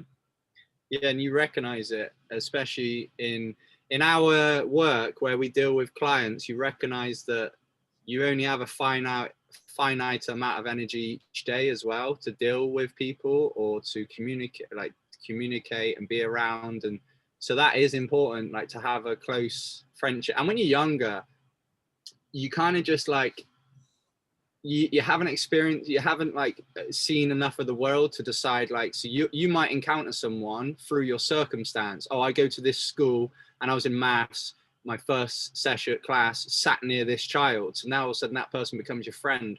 Like, that's kind of circumstance, isn't it? And what happened is the more you go through life, the more you kind of choose who, you know, rather than being a person of your circumstance, you work towards being a person of your choice, your decisions, your Dick. dick, your Dick. your short thumbs, whatever it might be. Dude, what was I gonna say, man? Fuck.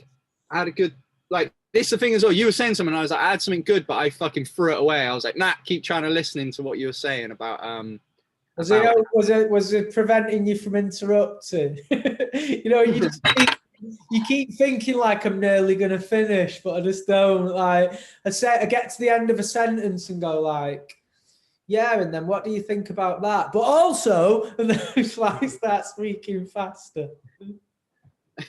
yeah, like, and the fish swam into the distance and disappeared. Oh, and I'm just like, every time I get a talk, like and then the shark appeared from out of nowhere. Dun, dun, dun. Fuck, man, I had a good point. You know, after you just did that weird thing, then I was gonna do a pause and let you just feel that thing where like you did it to me the other week where I come out with a shit joke and then you just paused and I was like thinking in my head, speak you twat. What we're talking about, dude? We're talking about energy, people, energy, finite.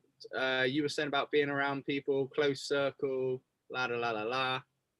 Fuck, dude, we were on some. Yeah, like I think your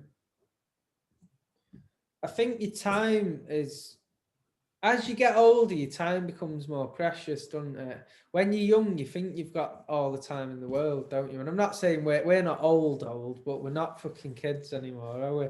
So like you very much do you put more thought into what you're going to do with your day, don't you? Like you do have to sort of like think, right, have I got time for this? Can I go and see this person? Can I spend time with these? Do you know what I mean? Like it does very much come where there will come a point where you're torn between and you have to sort of decide one direction or the other. Do you know what I mean?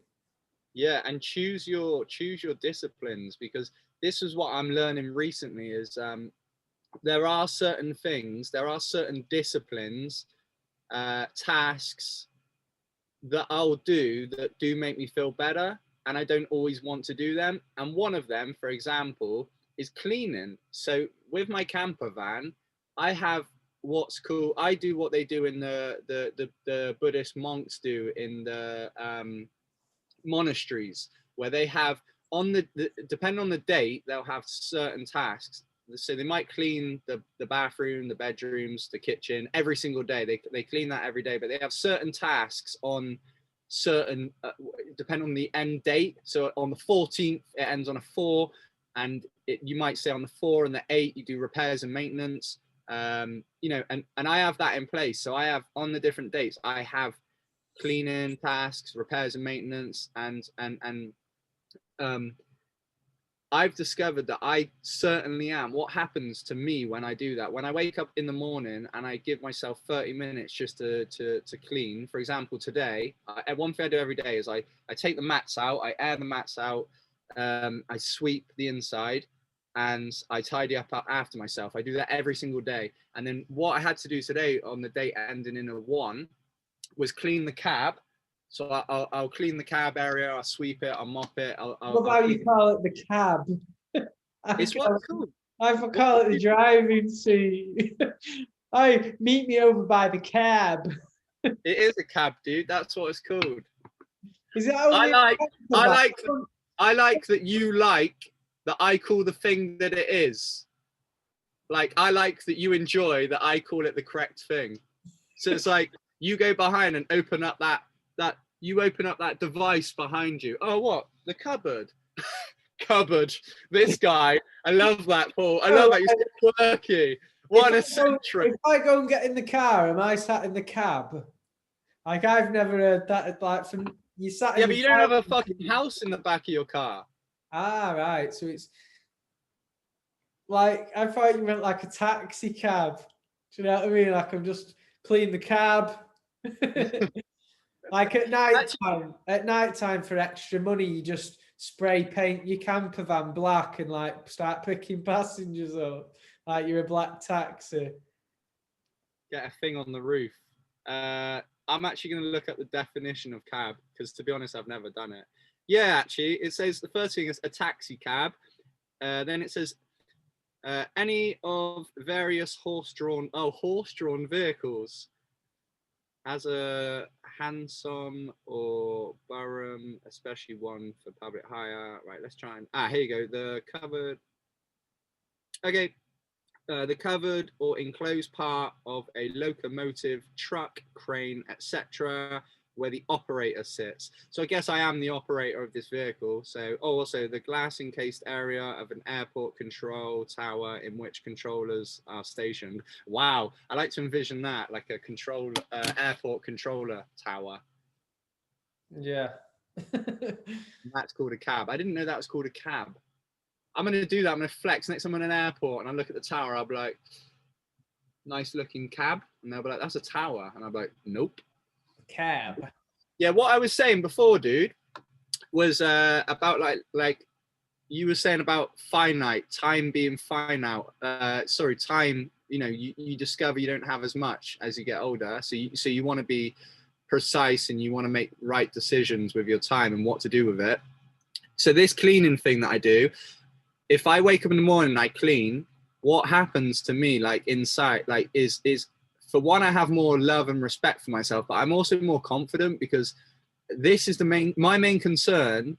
Ultimately, like, not ultimately, but one of my concerns is where I'm living, is it clean and tidy, and is it operating okay? And so if you have that covered, what then happens is you start to act in a way, you act as if you've got your shit together, because you do have your shit together. Because if you've got a place and it's clean and it's tidy and everything's in order and it's organized, then you have your shit together. That's kind of how people will judge you as well. You know, like, if I come around your house and it's immaculate, I'm gonna be like, oh, this guy's got his shit together. If I come around your house and you've got like a loads duck. of cardboard boxes from, Yeah, from last Christmas, just yeah, all the wrapping paper just in the doorway, and you're like, what's this wrapping paper? Oh, well, I opened my presents last year and that's why it's there. Just that makes no sense. Yeah, like it was Christmas like 4 months ago, and you're like, and I question it, and you're like, what do you mean? What do you mean? Why is the wrapping paper there? It's Christmas, dude. You've got like you go in. Did you not get any presents for Christmas? Like, what the fuck? You go in the kitchen, and every time a loaf of bread's gone out a day, you get the new loaf and just stack it on top of the previous loaf. Do you know what I mean? So you just got like towers of loaves of bread all like gone stale, and you're like, well, that bread's gone out of date, so I got another one, and then they carried on going out of date, so I just kept getting more, and that's why they're there. And you just got like piles of used eggshells. Dude, you know what? Like, have you ever seen a program on hoarding? Hoarders do exactly that, basically. They fucking they keep everything they get hold of, and then you go. You go into the house. No, it's all right. You go into the house and they've just got crazy shit. Like the sofa's just got piles of stuff on it, and like the house is that cluttered that they have to build walkways through the house. Do you know what I mean? Like little paths going through the dining area and that. And on either side is just walls of stuff right to the ceiling. Like, it's bad. It's proper mad. My stepbrother has like a gigantic tool bag in his bedroom, and like, to be honest, to give him credit now, he has like the flat's looking way more cleaner. He's more, and I think it might have just been like an age thing where he's kind of growing out of it. But this is a story from like maybe like a couple of years ago, and I went round there, and there was just kind of like shit everywhere, and I was like, dude, do you think that like maybe you might be a bit of a hoarder? And he was like, yeah, but it might come in handy. And I just found it funny. I was like, that's the like, he tried to argue that he wasn't a hoarder because it might come in handy. And I was like, that's surely the definition of a hoarder. Exactly. Like, that's a hoarder doesn't like getting rid of stuff, does it? I know the definition of, what I mean is not definition, rather. I know the definition of a hoarder. That's exactly what a hoarder would say. Yeah. Like if you were to write it, you'd be like, and then the hoarder said, well, it might come in handy. Yeah, that's their thought process. And so if I wake up in the morning, I clean for 30 minutes. Like, if I just clean, that's for me, although it doesn't sound like I'm trying to be more loud, because last time the podcast, you've obviously got the recording end, and your mic is like picking up your shit, and I don't know how loud it is my end, so I'm just trying to be a bit more. I'm trying to send my voice a bit more. No, it records. It sounds the same, doesn't it? Doesn't matter. I've said this to you before. It doesn't matter which computer records it. It's the same on either end. I tried to have this out with you. You was like, but my voice is coming through a speaker, whereas your voice is going into. So you're going into the recording device. My voice will come out of a speaker and then into the recording voice. No, it doesn't work like that. What it's doing. What it's doing, Zoom, is it's recording your side, what's being taken into the computer, and it's recording my side. So both versions are the same. Okay. Does that make sense? So this time. And this is I've read up on this, and the reason Zoom's such a good candidate for recording these conversations is because for that exact reason, it has it doesn't lose any audio quality in the recording, and other things like Skype and stuff do. So Zoom's, when you read the best thing to do a podcast video on, Zoom's up there as one of the best. Do you remember it took us like 6 months of trying to figure this out? Yeah, we'd nearly finished the lockdown, haven't we? Like we should do a podcast in this lockdown, start talking together, and then come like nearly to the end, haven't it? Yeah. Do you know how we know this? Because I was building my shop at the time, and my shop was basically finished, wasn't it? So it'd been like a couple of months. Yeah. Dude, I've been wanting to do a podcast for years. I wanted to do a podcast. All you needed was me, because I wanted to do a podcast for about 3 weeks, and we did it. Yeah. Do you know what I mean? You mentioned it to me, and I was like, yeah, and then it got off the ground. Boom. So, to be honest, when you said it to me, it just made sense. Like we I was gonna say, as if like whilst you're whilst you're away and stuff, like I haven't been able to live. Like you get out of prison and I'm just under a motorway bridge, just like a scared stray dog, and you're like, what are you doing, Lee? What's going on? Like what? I'm like, I've just been waiting for you. Yeah, like I couldn't do anything without you. Like, what was I supposed to do? No, when you mentioned it, it just made sense. I thought, like, we communicate anyway. Why not do it? Why not record it? Do you know what I mean? Mm-hmm. Especially because we've said it before, like me and you are separated by distance. We don't really see each other. So these conversations aren't interrupted by us seeing each other every day. Or do you know what I mean? Yeah. Like, for example, if I worked with you all day and we was at work together all day and then 5 days a week, and then we still did the pod together, like we'd have already said everything. Do you know what I mean? Like you would have to just literally chat shit, wouldn't you? You wouldn't be having conversations you've already had because you couldn't. Do you know what I mean? Once you've had the conversation, it needs to change, doesn't it? Yeah. What so I know I keep going back to this, but what's the thing for you, dude? Like the thing for me is I'll tell like if I clean my camper van, if I work out, if I eat healthy food, my life just sort of it works. It just kind of like, you know, and then obviously the rest then is taking care of, you know, other things, the external things, and your mind as well, to meditate. So I think it's important for me to like meditate, clean, eat well, and work out.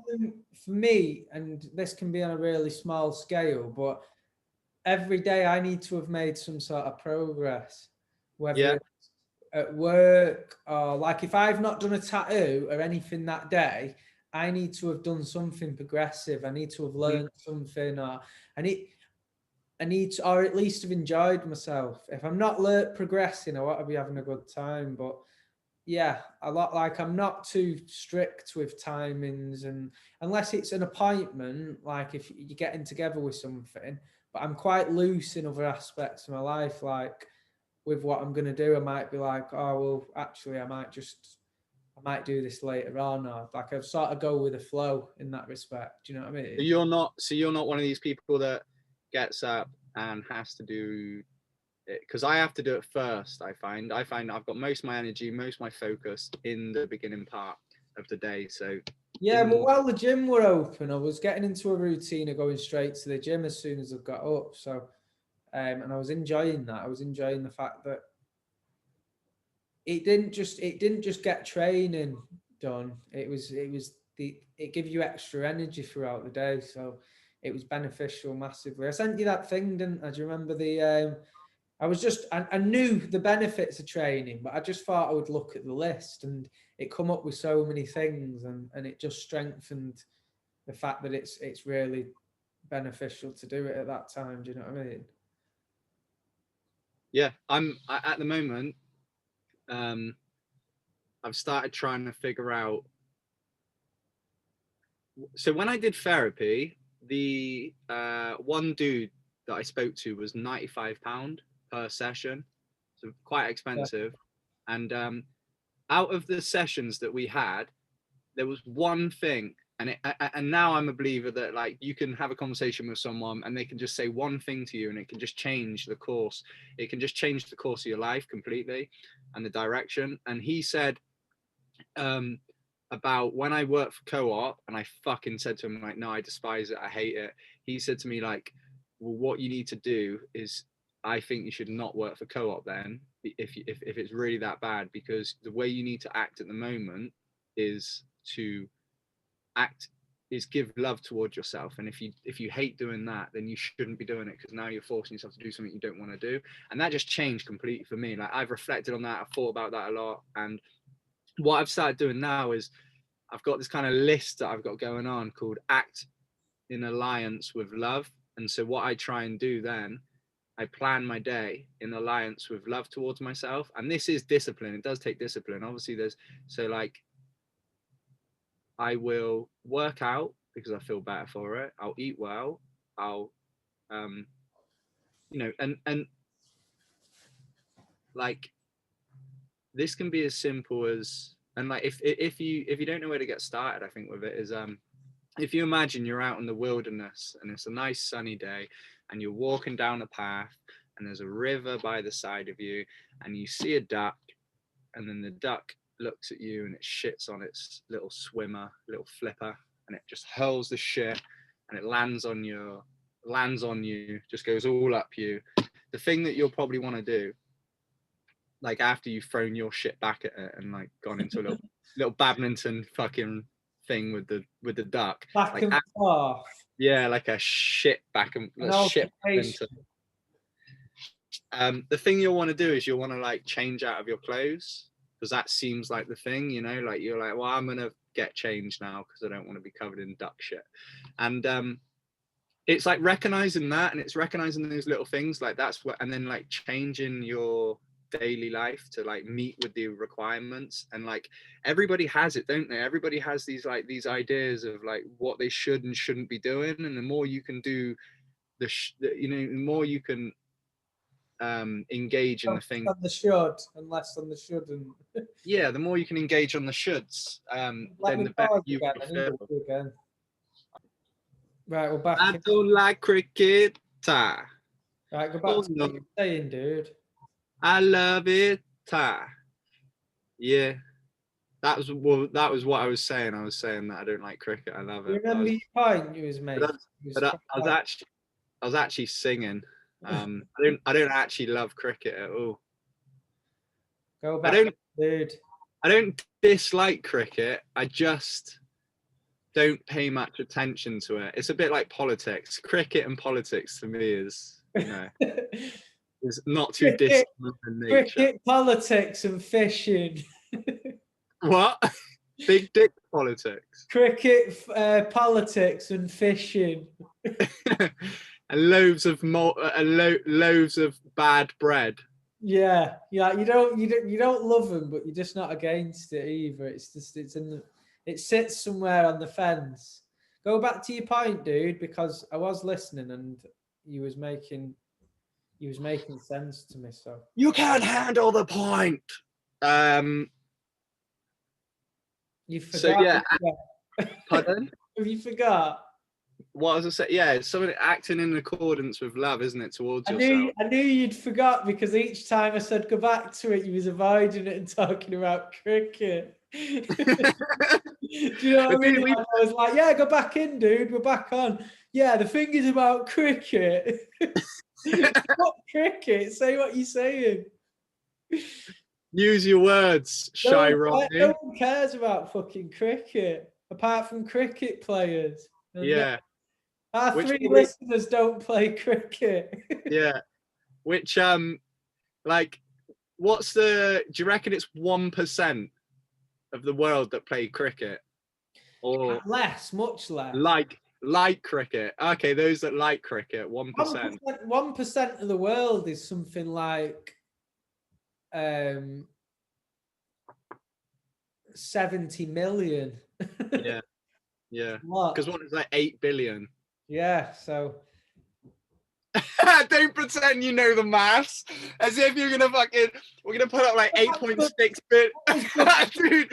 8.6 billion, and you're like 4%, or like you know, Yeah. like a crazy number. I guess 1% might be. That was quite accurate maths. 1% of 7 billion is 70 million. 707,000. So I worked far. Oh, so there's 1,000 million in 1 billion, isn't there? Yeah. A million bagillion. Hey, go back to your point. Anyway, I'm not letting you drop this. So I know what you're saying. Well, I've lost my trail of thought on it, but I think the point I was trying to make. Let me jog your memory. You was talking about what your therapist said about not doing the thing you don't like, and then you went on.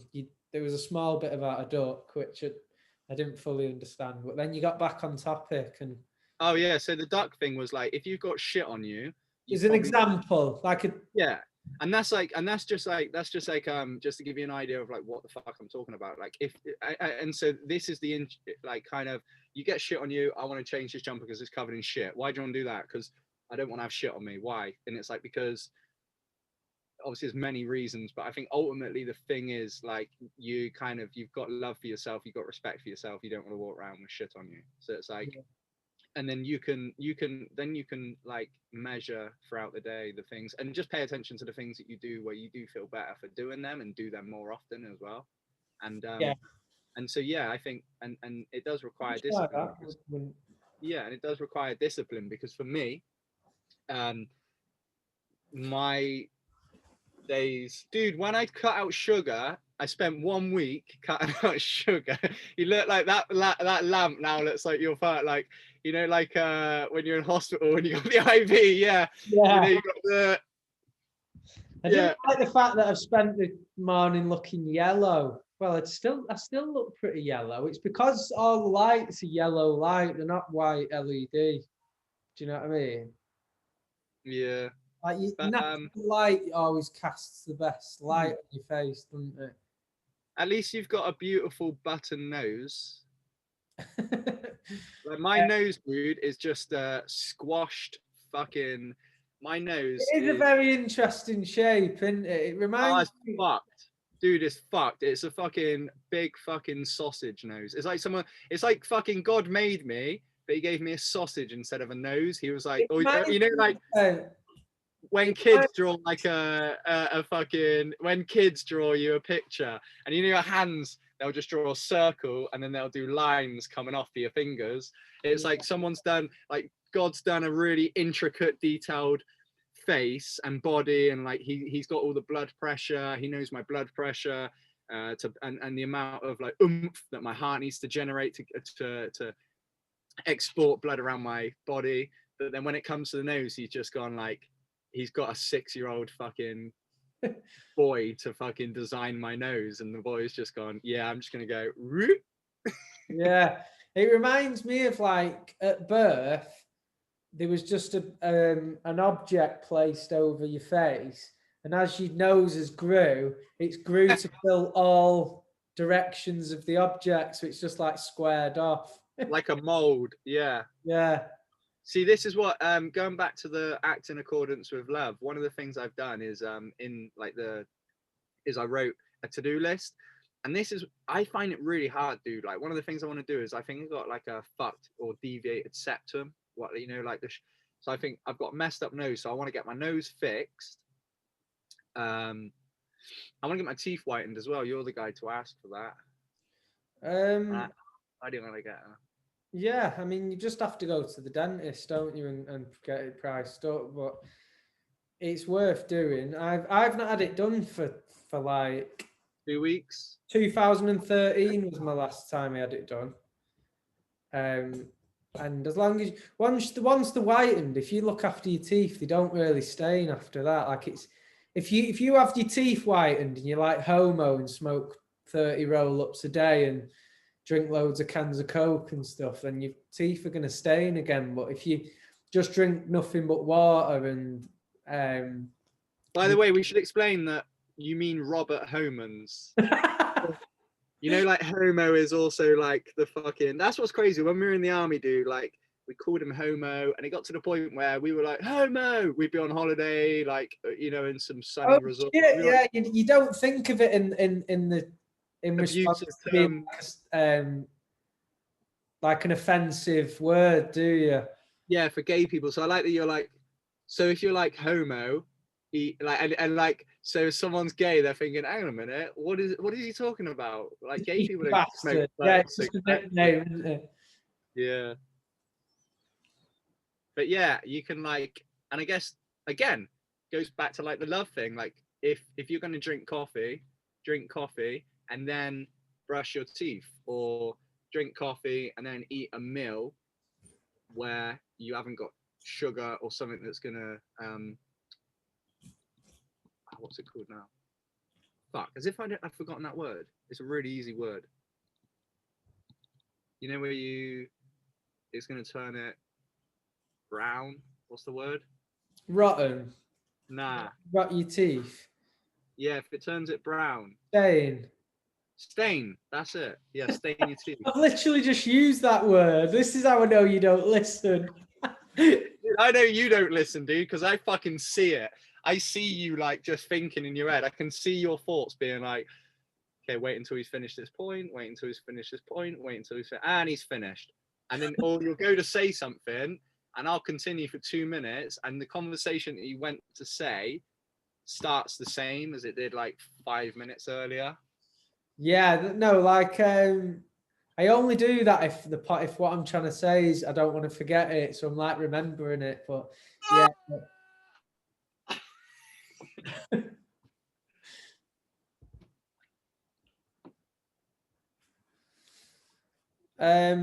What's behind you there? Because that looks like a fucking plastic boob. What's the plastic boob? Yeah. It's an egg poacher. Dude. It's like a little steam dome with egg cups in it. It's good. So we had this guy that trained in the gym. I liked him. He was really sound to me, but he was a bit fucking crazy. And like crazy story about like his fucking, I think his sister or brother got stabbed like 70 times and he just come out of prison, and yeah, a bit of a fucking like, just kind of like, you know, that was his environment. And he's banned from the gym now because he just like, I think he kicked off with one of the girl PTs and threatened to kick her head in and shit, and just like and I think one of the managers walked in and seen into the changing room and seen eggshells on the floor and was like, what the fuck, why are there eggshells? And then like 2 weeks later, one of the PTs walked into the changing rooms and he had one of those, like, he got finished working out and he plugged in where we have like I think we have plugs for like a hair dryer and a plug or something. Well, he plugged in something to boil eggs. Yeah, and he was boiling eggs in the fucking male changing rooms. Was he homeless or something? I don't know. I don't think so. But no, he wasn't homeless, Paul. He was organised. I know that's. Imagine like how far could you take it? Like imagine just he's like carrying in. He's got a backpack on, and in the backpack he's got a plate, a toaster, a loaf of bread, eggs, ketchup, and avocado. He just makes egg on toast. Just the entire thing in the changing room. Shortly after his shower, he's just drying off with his toast in the toaster. And he's got in it. He's got a lunchbox, but it's quite a big lunchbox, and it's got ice and freshly cut salmon. Yeah, and then he's also got cling film because he makes toasties for later on and wraps them up and puts them in the bag. Toasties with like tuna and cheese on. and a spice rack. Yeah. So he's carrying the spice rack. But like cumin, turmeric. He's just got like, instead of just having a little kettle to make a coffee as well, he just pulls out a proper espresso machine. He places it on the side. and you know the bench where you sit and get yourself changed. He's just laid like a cloth on that, and he's kneeling on the floor eating. Yeah.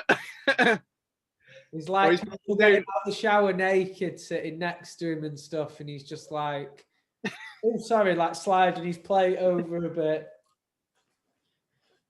Just really no, rather than sliding across, he's like, give me 5 minutes. Yeah. I'll just puts his go on, sit down, and then puts the plate on the lap of the person. Yeah. He's got one of them, it's like a like the bean bag with so when you want to have like you got like a little bean bag, and then you got the cardboard, and then it all sits on, right. Like one of them, and he sits at the guy's lap. I don't think it's cardboard. Wooden tray. Yeah. He's got the bean bag with the cardboard. Yeah, I meant wooden. Like the cardboard only gets one use, because as soon as it goes wet, it like pulps, and they're like, we should have used wood for that. Yeah. Water damage. Yeah. No, the cardboards are laminated, Paul. Fucking hell, get with it. Switch on, will you? Yeah. The cardboard has been painted to look like wood, so it's got like a stain on it, but really it's just really weak cardboard. They've even gone to the detail of pulling a spider web out from like a tree and putting it underneath the laminate, and then laminating like the spider web, so it looks like a part of the wood did have like nature in it, but it's on they've even sprayed it afterwards with like the smell of rich mahogany. You know what I thought you said? What? But you said it twice. I thought you said vegan sprayed. No, they've even sprayed. No, I heard that. Yeah, but I heard vegan spray. Like, how would a vegan, how would a vegan deal with you? They'd deal with you by spraying you with everything that isn't an animal part of an animal. Vegan spray. We've done. Would you try vegan? What, dude, it's 11:30. What? We're supposed to do an hour. Was we? Yeah, I said to you in the message, I've only got an hour. Oh no, I didn't see that. Didn't you? No. I think it's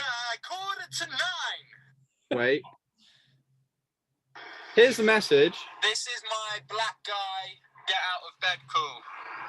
Get your ass out of bed. Did you hear this? Did hear it, yeah.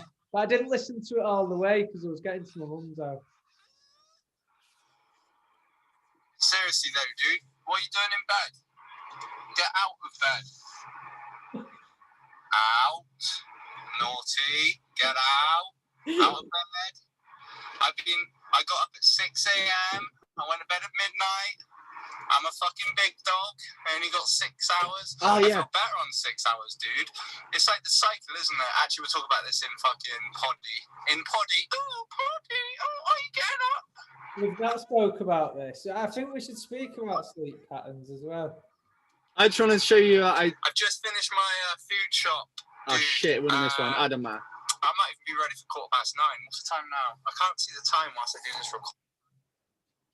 9. What's the time now? I can't. Okay. Yeah, let's talk about. Oh, sorry. So it was the other message where I talk about. You didn't say we've only got an hour. So I did. I did another one, but I'm not going to play it because it's awkward for you just sitting there, I bet. Yeah, let's go. Dude, there's a massive thing, right, with going to... There is very much the right amount of sleep to have. Like, you can go to sleep, wake up in the morning, and you know yourself, if you want to fall back to sleep, it's quite easy. So what you can sometimes do, you can wake up and you can think, right, well, if I just... lunge myself out of bed and get ready and have a proactive day, I'll feel great. But the urge to go back to sleep's massive, isn't it? And like sometimes you can go back to sleep and you end up having extra sleep and you wake up groggy, don't you? Like you think, fucking hell, I've got a bit of a headache, like my eyes are sore, like I just feel really weak.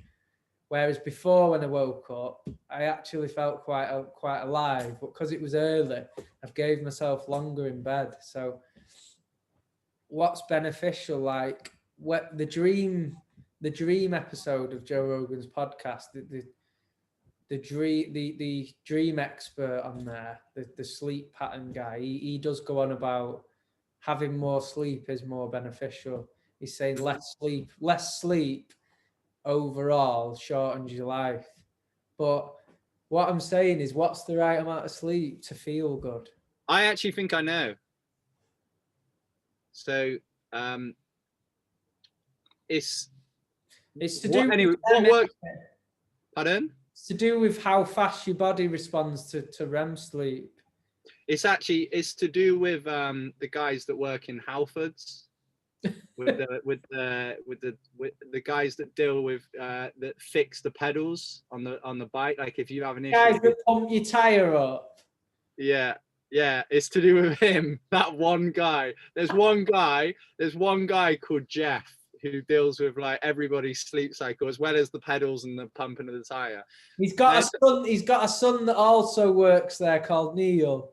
Yeah. And they just know everything you need to know about tires and sleep. Tires, pedals, and Mother Nature, the circadian rhythm.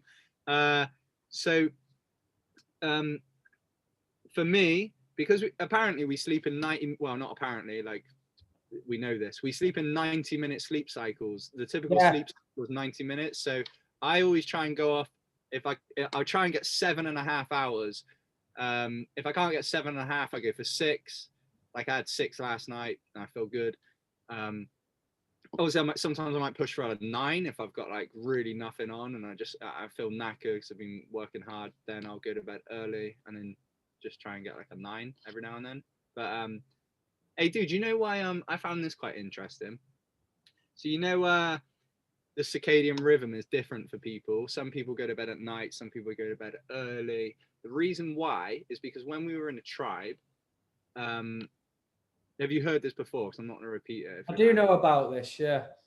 It's to do with survival and stuff, isn't it? Like, yeah. If you slept for a long amount of time, you're susceptible to be attacked by predators. So sleep was often done in short bursts, wasn't it? No, not in short bursts. There is that. But what I was going to say was, okay, you're naturally a night owl. Let's say I'm naturally an early bird. Okay, so I go to bed at 9 p.m. We're out in the wilderness. We're in our fucking hot pants. We're in our fucking leafy pants and leopard print. And that's a joke, I know, that we went around. Like, I'll go to bed at 9. I'll wake up at... Yeah, so what you're saying, within the tribe, you separate your sleep. Yeah. I was sorry, dude. I took a long time to get there, but I was going to be real. I was going to be quick, but I'll go to bed early. You go to bed late, and then what happens is the time that we can be attacked is short. Pardon? It's like shifts. It's like watching each other's back, and like it comes naturally.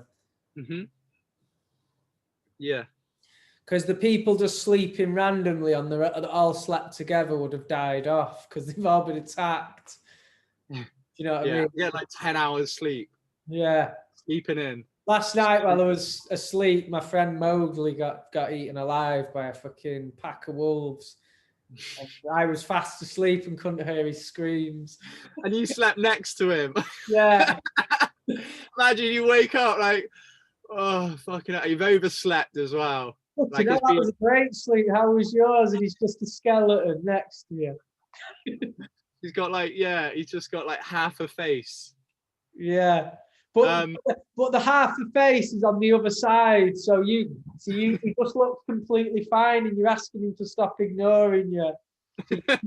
You're so ignorant. It's just the other half of his body's just mutilated.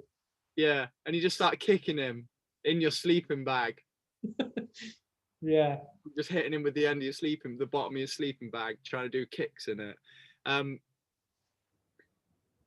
I wondered this the other day, dude. So, like for us in the summertime, we've got shorter nights, and in the wintertime, we've got longer nights.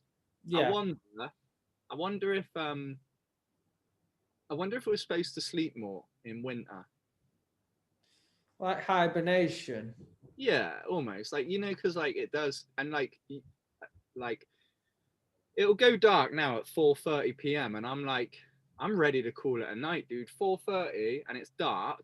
Like an hour later, I'm like, whoa, bedtime soon, isn't it? Oh, it's just 5:30, but I'm ready to call it a night. And I wonder if like the way to do it is to work and to play during the summer, and in the winter just to naturally, because I feel it, dude. Like I get tired quicker as long as I'm not like fucking around on my phone and doing shit. I will feel tired sooner. Yeah, I guess that is the science behind that is obviously melatonin, isn't it? Melatonin. Wait, yeah. Was that the one? Yeah, melatonin. How much light your eyes are receiving and stuff. Receiving, yeah. The thing that's released at night. That's tight. You did that thing where someone says the word and you say it straight after, like how much your eyes are receiving. Receiving, yeah. I said it first. I thought of it as well. Do you know what I mean? I heard you say it, but I just thought of it. Like me, I thought of it as well. I said it first. Finishing each other's sentences. Yeah, bro. Finishing each other's sandwiches. What are you doing? What are you fucking doing, bro? Fuck you. Fuck you. What are you fucking doing, bro? I like how you've took the pose of like some kind of mythological structure, like like you're posing for a statue to be crafted of you, like. Yeah, man. I'm just chilling, dude. Is your foot reaching the roof? No. All right. Looks like you've the tip of your toes against something. It is. Going out the script. What's it against? It's that over there. Look. Isn't it weird how I couldn't see your foot attached to it, but just by the way your leg was moving, I could tell it was getting some pressure. What do you call it? It was anchored at the top, if that makes sense. Yeah, because of the way it moves. Like if I could do this, and imagine if I could do this, but my foot wasn't anchored. Like I tried. You couldn't. That's what I'm saying. You couldn't. Yeah, because you can see a leg with that foot. Ooh. Are you doing any training today, dude?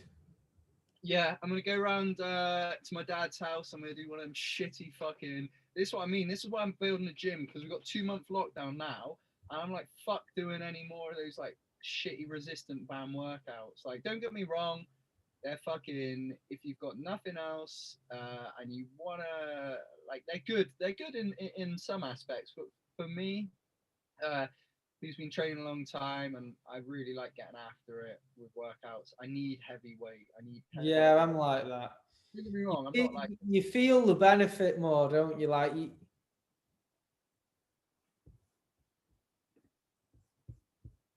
What? Why have you gone quiet? Sorry, dude. What's going on? Someone rang my phone and it come up on the screen. Hey. Well, don't worry about the fact we're doing a podcast, dude. You do you. You do. I'll see you later, yeah? If you want. Just 1 sec. Gotta go get some bread. Your other bread's out. Your other bread's a bit fucking. This podcast is shit. Yeah. So, are you gonna do any training today, dude? Yes, I'm gonna do a chest and back workout. I'm gonna do some push-ups. I'm gonna do some pulling of stuff. I'm gonna do some pulling down of stuff. Just gonna work my back, work my chest, and then I'm gonna go for a nice little walk. A nice little walkie walk. It's my day off today, isn't it? Nice. Well, yeah, I'm gonna get to it as well. I think we can wrap up there. Yeah, good stuff. Peace out, motherfucker. Dude, we need to. Have you stopped it? Don't stop it yet. What? I feel like now we're in a stage now where we're obviously influencing a lot of people, and what we say is important. So we should probably start doing competitions and reaching out. And I would like to do that though. I want people to comment, and I want to like mention their comments. You know what I mean? I want to get something. If it ever gets to a point where it's getting That would excite me. decent like banter comments, we read them out on the pod. Yeah, deal. I want to do that because then it's exciting, isn't it, to know that people are actually there and they're like, yeah, we're listening. That'd be cool. Pausing. Yeah, I love you guys that listen.